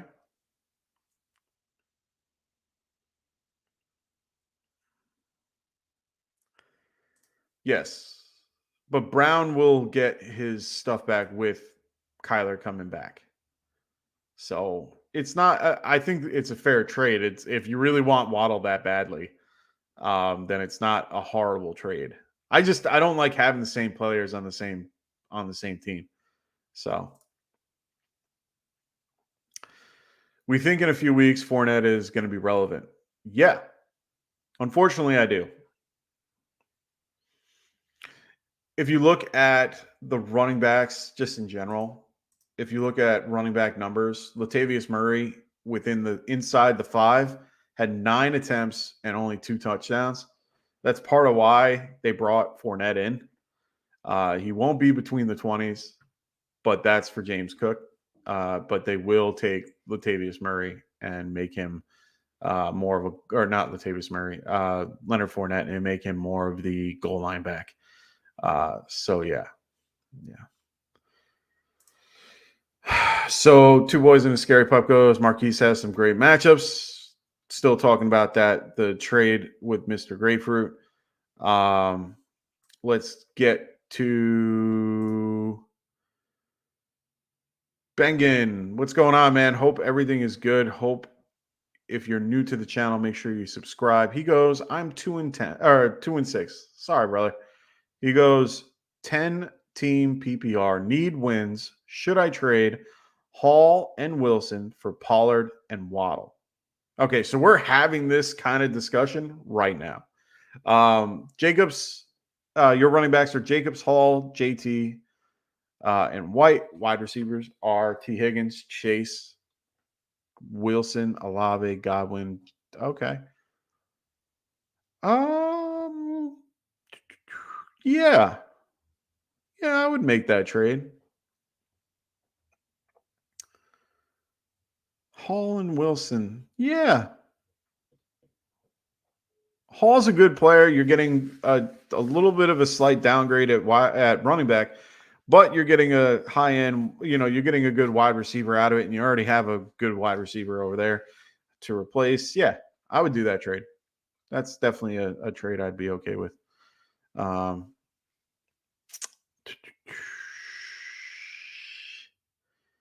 All right, you guys are dueling it out in there, Mr. Grapefruit and Ronald. Enjoy. I'm going to try to dig through the fodder as you guys continue.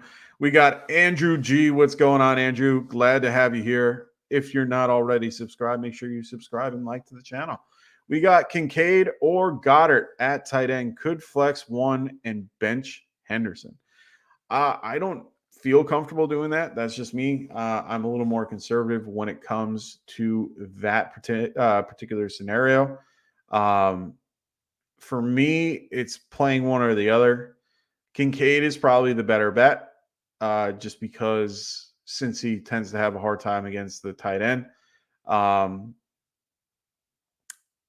don't know if I would flex either one of those guys. I don't think I would flex Goddard over Henderson.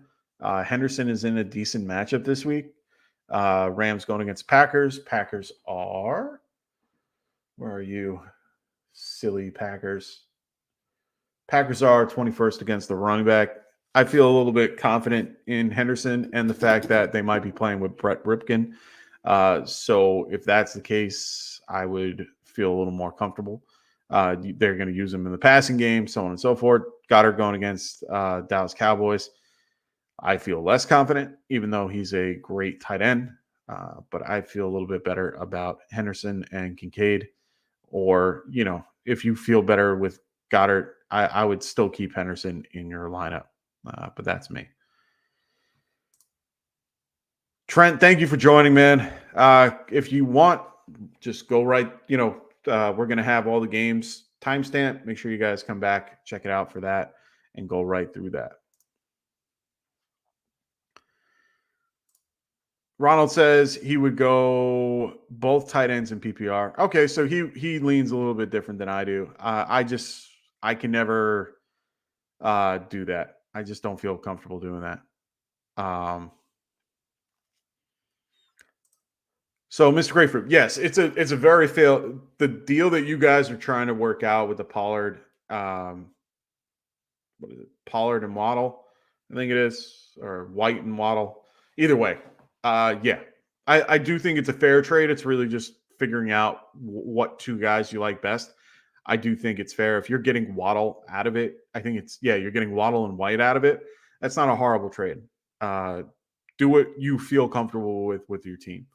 I've always told people, just do what feels right, and you'll never go wrong in that scenario, even if sometimes it doesn't seem right. Penguin, We got, would you start Pollard, T, Olave, White, or Godwin at the flex this week? Holy shit, you got a lot of people to flex. It's kind of a loaded question. I would whittle it down a little bit. Might go to, and it's full PPR. So Olave's in the conversation, unfortunately. I only say that because it's tough with this many people that you're picking from.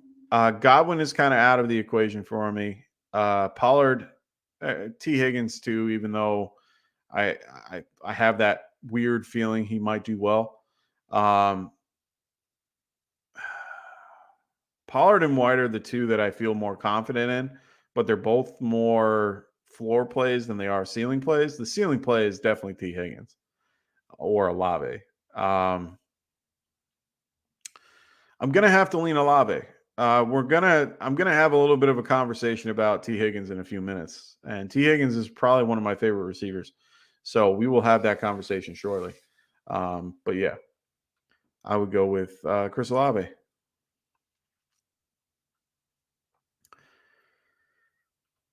We got Mason in the house. What's going on, Mason? Glad to have you here. Owning two pass catchers on the same team is risky. They might have weeks that they go off, but more often than not, it's one or the other. Smith and Brown both had good games last week, but Smith hadn't. Yeah. It's so hard for me to want to have the same guy in the same team. Unfortunately, the Dolphins have shown that you can do that. And unfortunately, I don't know if it's really a lot. I don't know if it's a truth where you can do that for every team. I think it's only for that team. But that's just me.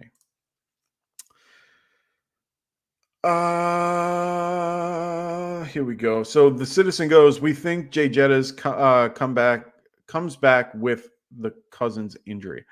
We'll see after this week. They did go out and trade for Joshua Dobbs. Thankfully, they didn't pay too much for him. But they did go for somebody. So they're not out of it yet. I think they still feel comfortable, but they might take an extra week to get him back. I think his window is after next week. He can come back, but then he's still got 21 days. They might move it all the way to the 21 days, just to kind of make sure that he comes back at full strength. But I wouldn't be surprised for some reason if they held him back. So I'm 8-0 in a league that I'm playing Waddle and Hill. Yeah, but that, like I said, man, Waddle and Hill are probably the exception to the rule. Like, I have Smith. I hate it. And every week I sit there and go, oh, this is the worst. Yet they're on a good offense together. T. Higgins and Jamar Chase. I know a buddy of mine that has that particular combo. Hates it because he never knows which week which one will go off. You can't always rely on that. That's the only issue. Waddle and Hill are on a team where they're going to throw it 40 times a game. Each guy's going to get at least 8 to 9 catches, and they're going to both have a day. But that's not every offense. That is only that offense. I would just be very careful with it. It's so hard to be invested in that. So Ronald goes, is Dobbs that big OG a downgrade? I worry about his accuracy, but he can throw to JJ. Yeah.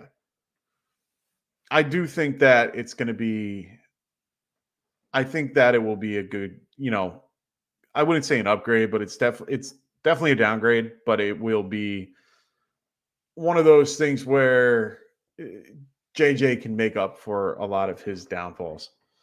So JAC, what's going on, man? Glad to have you here. He goes, should I trade Pollard for Devontae Adams and Aaron Jones? No.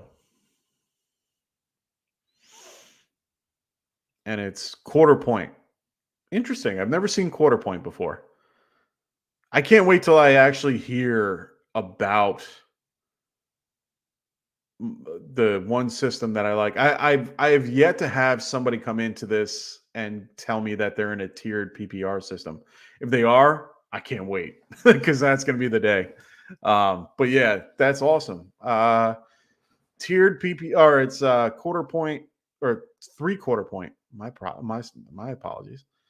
Should I trade Pollard for Devontae Adams? Oof. And Aaron Jones? Aaron Jones to me is not a part of that equation.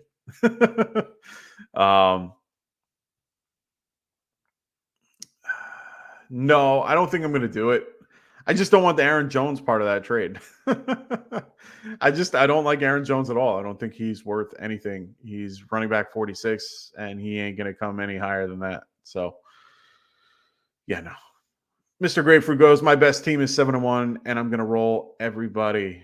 Bad QB, but I got Pollard, Hall, Pacheco, Amon-Ra, Diggs, Keenan Allen, Rice, Laporta, McBride, Dell. Nice. Hey, nothing wrong with the QBs. As long as they're middling, that's all that matters. As long as they're able to do well. Yeah. As long as they can stay consistent above like 12 points for QB, you're on track, especially if the rest of the team goes off. Ronald goes, Dobbs is not a bad QB. He is Colt McCoy. Yeah, like he's nothing crazy. He'll get you what you need. But like I said, yeah. Mason goes, Hill is on track for a record-breaking season, but if something happens to Tua, you're probably done. Yeah, but that you could say that about anybody. Yeah, sorry, I fixed it a little bit later. What Aaron Jones is apart? What is wrong with you in PPR?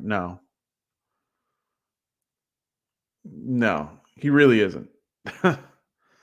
Aaron Jones is not worth anybody's time. I'm sorry. So 2 boys in a scary pop. So who do I trade Waddle for as wait, who do I trade Waddle for as not trading Hill? Who is good value? Henry, Moss, Andrews, Bijan, Mike Evans. So if you're trading so if you trade Waddle,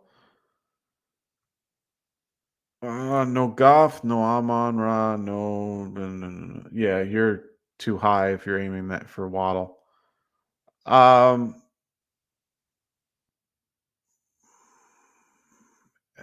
want to say Mark Andrews, Bijan, Henry. I think Zach Moss is flex play at best. Mike Evans is just he's like he's about 2 or 3 tiers lower than Waddle.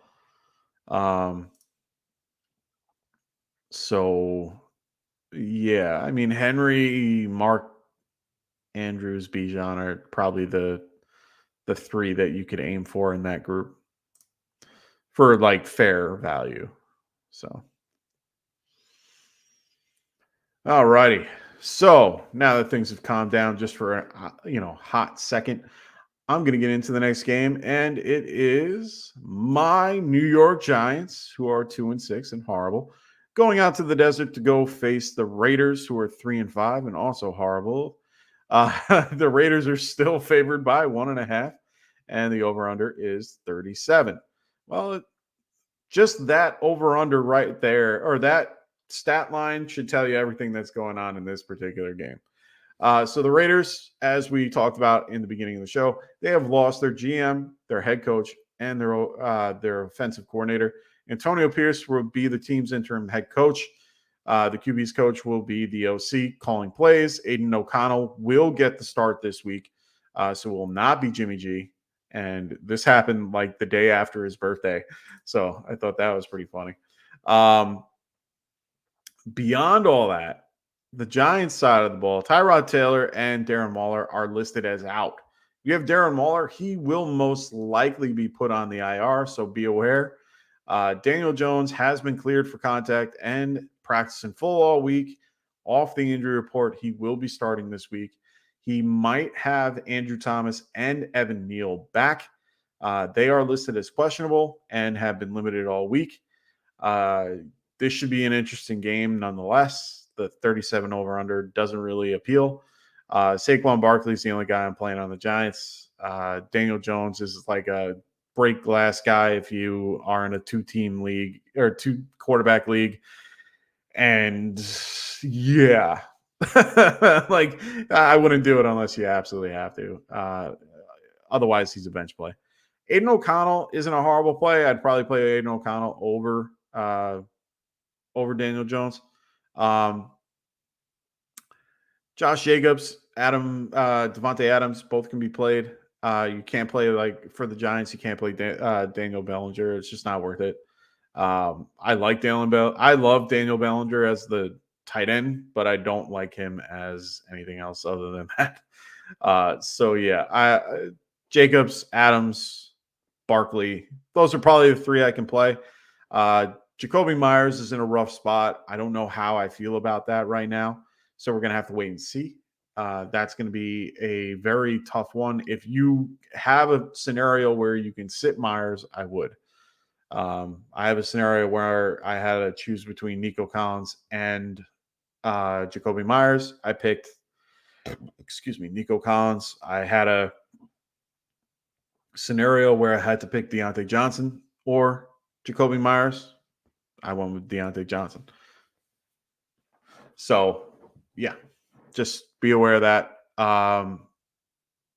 Those are the only three guys I would play in this game, and I barely want to play them unless I have to.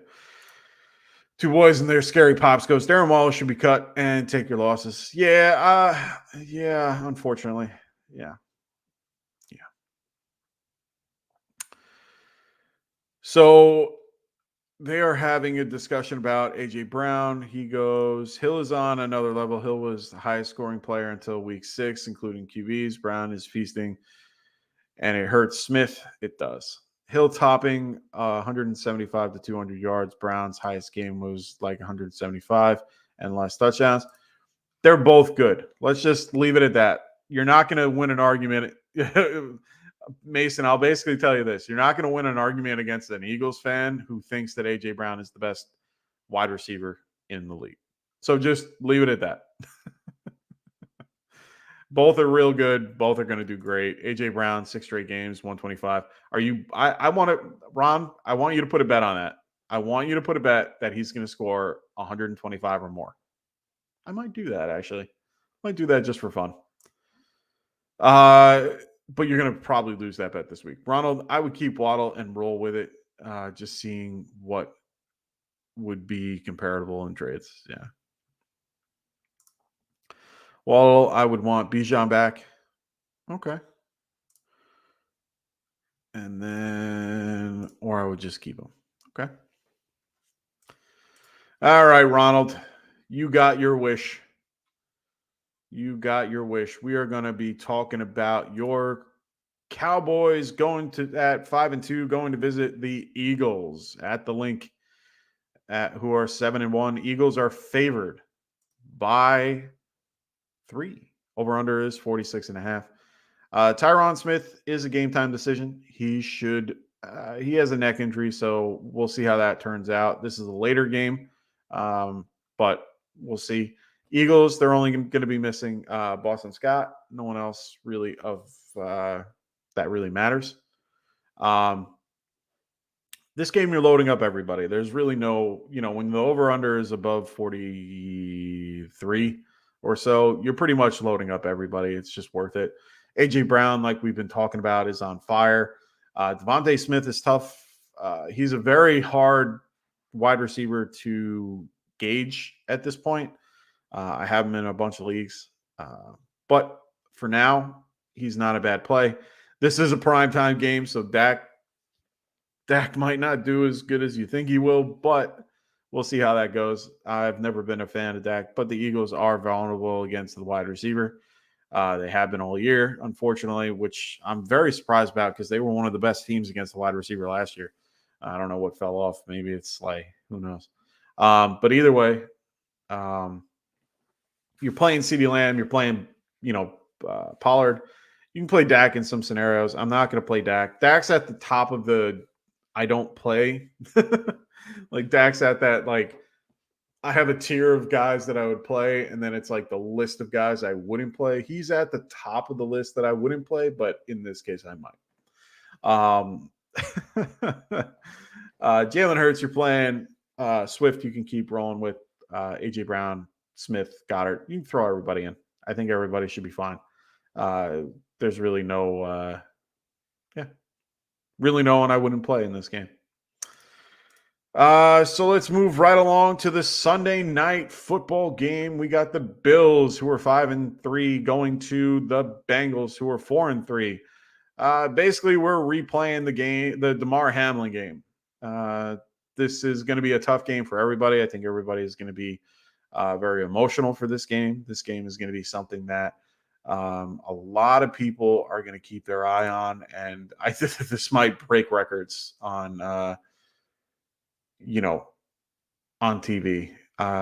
It's just one of those games that just has a lot of intrigue. We want to see about what happened.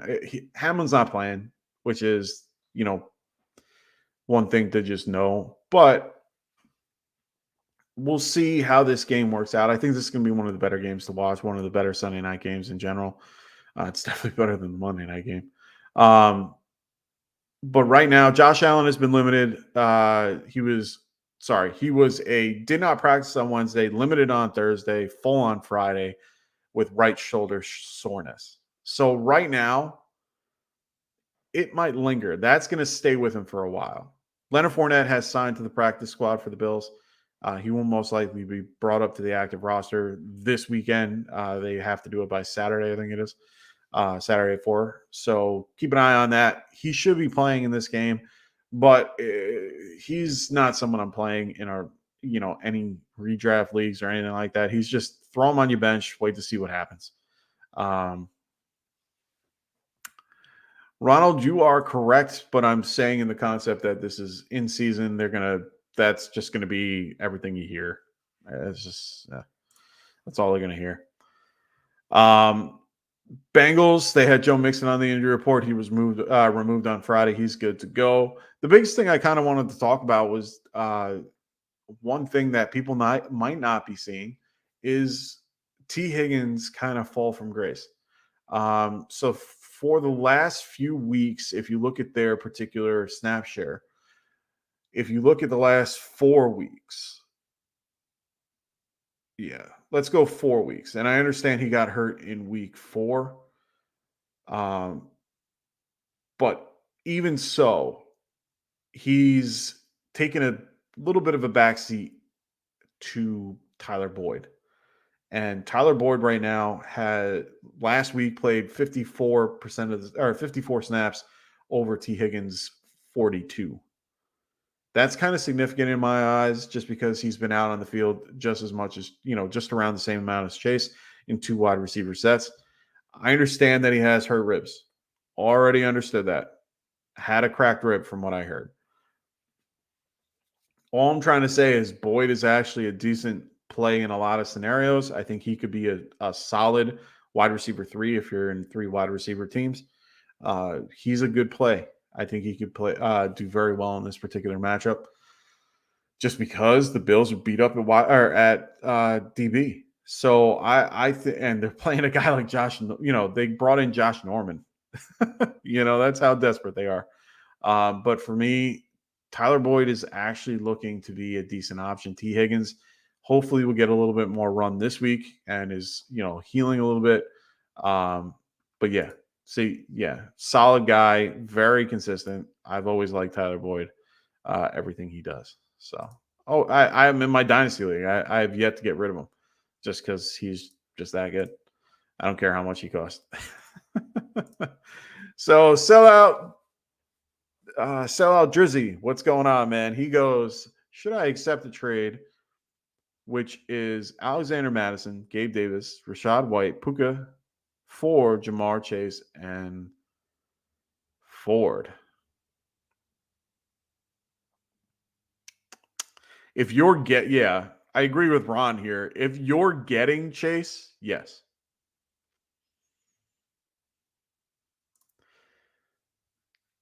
Yes, he had 1 reception for 23 yards, but you have to also remember things changed since then. Different players, different everything. I only take those stats with a grain of salt. And sometimes those stats, like this stat right here, just proves that they might go the opposite direction. Last year T. Higgins was healthy at this point. So you gotta take little things like that with a grain of salt. Like I've seen Boyd do very well. He's a very consistent dude with a lot of what he does. I mean, recently in the last few weeks, he was 3 for 3 targets, 40 and a touchdown, 7 for 7, 38 and a touchdown, 7 for 6, 7 for 6 for 39. He's just consistent.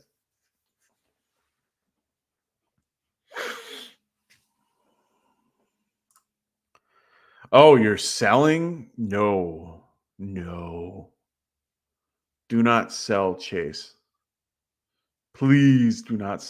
No. Don't do that. Silly goose. Don't do that. Don't get rid of your best option here. Alexander Madison is horrible. Gabe Davis is middling. White is okay. Puka is okay. So you're basically trading White, Puka for Chase and Ford. And I don't like that either way. You're upgrading at running back, but you're downgrading at wide receiver. And right now, you have Matthew Stafford who's hurt. You have a whole scenario where he could be out for a few weeks, and you're going to have lower numbers for Puka. White should do okay and stay at the middle of the road, but at the end of the day, you're better off having Jamar Chase. Just don't do it. Yeah, it's a big downgrade. Don't do it. Dixon Knox on the Buffalo side in the playoffs. Wait, Bengals change QBs. Yeah, there's a lot going on. I'm just saying, don't stress too much about Boyd. I'm just saying Boyd has a good opportunity to do well. So if you need him, play him. I think Higgins can do well too. I think Higgins is going to try to play well, from last year. So, all righty, let's move it right along and get into the last game of the night, the Monday Night Football game. The Chargers are going to MetLife Stadium. Chargers are 3-4, going to MetLife to face the Jets, who are 4-3. They should be 3-4. Anyway, Chargers 3.5 favorite. Over under is 40 points. Jets signed Roger Saffold to bolster their beat up O-line. They lost 2 of their offensive linemen in the last game against the Giants. He will be active for this game. Saffold, I don't understand why the Giants didn't sign him prior to all this. I don't get how team Matt. I just don't get it. Just don't get it. Right now, you can Breece Hall, you're definitely playing. It's a good matchup for him. Garrett Wilson, you're going to have to play too. It's another good matchup for him as well, even though Zach Wilson's throwing him the ball. For the Chargers, yeah, Keenan Allen, Eckler, you're playing him. Josh Palmer, I'd be a little bit hesitant about. He's been injured. He's on the injury report. There's nothing definitive until tomorrow, but just be careful. Donald Parham and Everett have been on the injury report as well, but I think Everett came off of it. Parham is still questionable, but will probably play. Just be aware of those guys. Those are for bye week fill-in people.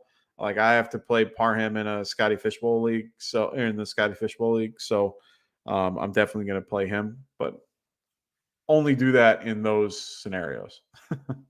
But other than that, there's not much to really say about this particular game. Chargers are favored by 3.5 and they're traveling to the East Coast. If that has anything to tell you, I don't know what does. But yeah. So 2 boys in a scary pup. Yes.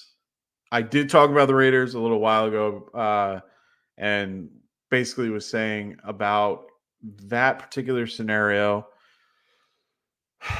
Myers is the one not to play. You have last time that they got together, or last time that Aiden O'Connell played. Let's look at the numbers for the last game that Aiden O'Connell played. He was, let's go back in time. Aiden O'Connell played week, what was it, 5 or 4? No, that was a Jimmy Garoppolo game. So it would be 6. Let's see. Against the Patriots. Nope, that was Garoppolo again. Week 7, I think it was. Against the Bears, right? Nope, that was Hoyer. Where did Aiden Hutchinson? When did Aiden O'Connell play?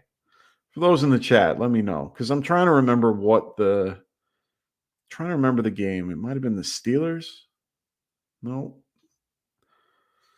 it wasn't the Steelers. So who was it? It wasn't like crazy that long ago. Am I losing my mind here? It wasn't against the Bills, was it? No, not against the Bills. It was against the Chargers, right? So Chargers was week. It wasn't week 8, was it? Was it last week? No. Raiders was Jimmy. Yeah. What am I missing here? He missed only 1 week, and it was not week 7. It wasn't week 6 because they didn't face the Raiders. No.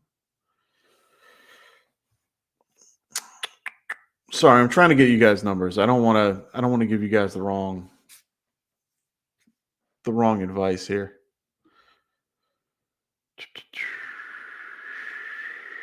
Usually I do. Oh, there we go. Week 4. Got it. O'Connell. So he was 24 for 39, 238 yards, 1 interception. Okay. Not the end of the world. Look good. Jacobs was targeted 11 times, so you're definitely playing Jacobs. Jacobs was ran 17 times. Definitely playing him. Adams had 13 targets for 8 receptions and 75 yards, with Myers doing 2 for 32. To me, that just shows a little bit more towards the Devontae Adams. I'm leaning more, having him being more involved than Jacoby Myers. I think Myers takes a second seat, and maybe even a third seat. But I see Adams he should do fine. Vito, what's going on, man? He goes, is it smart to drop Jacoby for Downs or Douglas? No, do not drop Jacoby Myers. I just wouldn't play him at all. Like, I would just put him on your bench this week. If there's somebody else on your team that you can pick up Downs for, I would.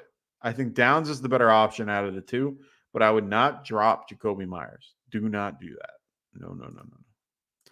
So, Salo Drizzy, so basically, I'm in 7 different leagues. I am middle of the road in all of them. I'm either 4-3, or no, 5-3, 3-5, something like that in most of my leagues. There's only one league I am doing very well in. That's my Dynasty League. That one I am currently, I think I'm 3rd right now. What am I at? I am 3rd, 5-3 right now, which is good for me. I think I'm 8th in another league. I am last in our listener league. I'm like 1-12 in that league. I can't get away with it. I have too many bad options in that league. Dynasty League, I'm 5-3. Yeah, 5-3. Another home league, I think I'm 5-3, and another league I'm 5-3. I'm roughly around 5-3. So had really good days, couple of really bad days, but yeah, overall it's gonna be a fun couple weeks. So if you guys have any other questions, throw them in the chat. I'm gonna be wrapping this up just because we went through everything. But first, I want to make sure you guys check out Underdog Fantasy. Make sure you guys are using the promo code right here. Get right, and when you do, they will match you they'll match your first deposit. So make sure you guys check that out. They also have some specials right here. You get the Lamar Jackson 0.5 yards. This is a big special right now for new users. Make sure you guys, when you register, use the promo code Get Right, and they will double your first deposit. So make sure you guys check them out. They're available in a bunch of states. Some they are not, but it's okay. They are working on getting them to come to you soon. So make sure you guys check them out. Do we need to talk about how the Eagles are way better? No. Ross is not here tonight, so you don't have to argue that with me. I'm the wrong person to argue that the Eagles are better than the 49ers because, I hate the Eagles. Anyway, make sure you guys are using the promo code GetRight. When you do, they will match your deposit. Also, make sure you guys get a chance. Check out our other affiliate podcasts as well. Check out the Fantasy Frontline podcast with AJ and Tim, as well as the Checkdown podcast with Cody McGoats and the crew. Every Wednesday night at 8:30 Eastern. And also keep an eye out for Adam's Dead Zone Fantasy Show. He should be coming out with things shortly. Also, make sure I forgot to switch up the Underdog when I did Underdog. Sorry about that, Underdog. But make sure you guys check out TrophySmack.com and keep an eye out for our 1,000 subscriber giveaway. We'll be giving away this awesome 1,000 subscriber ring. So keep an eye out for that video, but also check out TrophySmack.com, not just for, this ring, but check out for a ring that you want to make, your own custom ring, your own custom belt, or a custom trophy, as well as custom chains. They make it for all different types of occasions, not just for fantasy football. They do it for all different types of things. So make sure you guys check out TrophySmack.com and use promo code GetRight. They will help you out at checkout. Whew. All right, boys and girls, it is Saturday now. It's time to start wrapping this up. I'm going to make sure you guys know, like I said, on the bottom right here in the ticker, for those who are new to the show, we are here every Monday, Wednesday, Friday, and Sunday. I will be back on Sunday morning at 11 o'clock. I will be going over all the news and notes from tonight till Sunday, because the NFL is always news every day.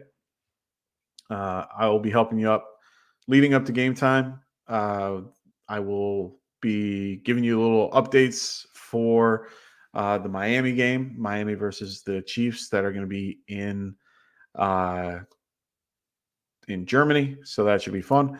Two boys and their scary pups. Yes, thanks. Nice chat. Was fun. Good luck, everybody. I appreciate that very much. It was great to have you here. Hope to have you again here every Friday night. Time usually differs, but we usually are 11 o'clock Eastern. But on weeks that I'm here by myself, I try to go a little bit earlier so I can get some sleep. We used to do these things until like 4 a.m. So believe me, I need some sleep. Yeah, it's only Saturday on the East Coast, but still. I'm on the East Coast and I'm here now. So yeah, come Sunday morning, I will be here. I'll be watching the game and giving you guys highlights, also giving you guys up to the minute news, notes, all that fun stuff, as well as actives and inactives at 11:30. I'll also do some DFS value picks for those who actually like DFS, and then help you out with any last start sit questions, and we'll go from there. Monday, Rasta and Frank are back here going over overreactions to the week and helping you guys find waiver wire targets for the week. Then Frank and Rasta will come back and do some Rasta management, help you guys out with your teams, help you guys with trades, buy, sell targets, all that fun stuff. They are definitely the guys to go to for trades. They are very good at what they do. Rasta is the dentist. He knows what he's doing. But I would definitely check out the Wednesday show. And then we're going to be back here again. I'm going to be breaking down all the games, telling you who to start sit, help you with your start sit questions as well in the chat. And yeah, so I will be back here on Sunday morning. So until then, for Dustin, for Frank, for all the guys here at Get Right Network, Dustin, Frank, Rasta, all the guys here at Get Right Network. I'm going to leave that on the screen. We'll see you next time. Peace. Wanted to white fantasy is the play. Marking off and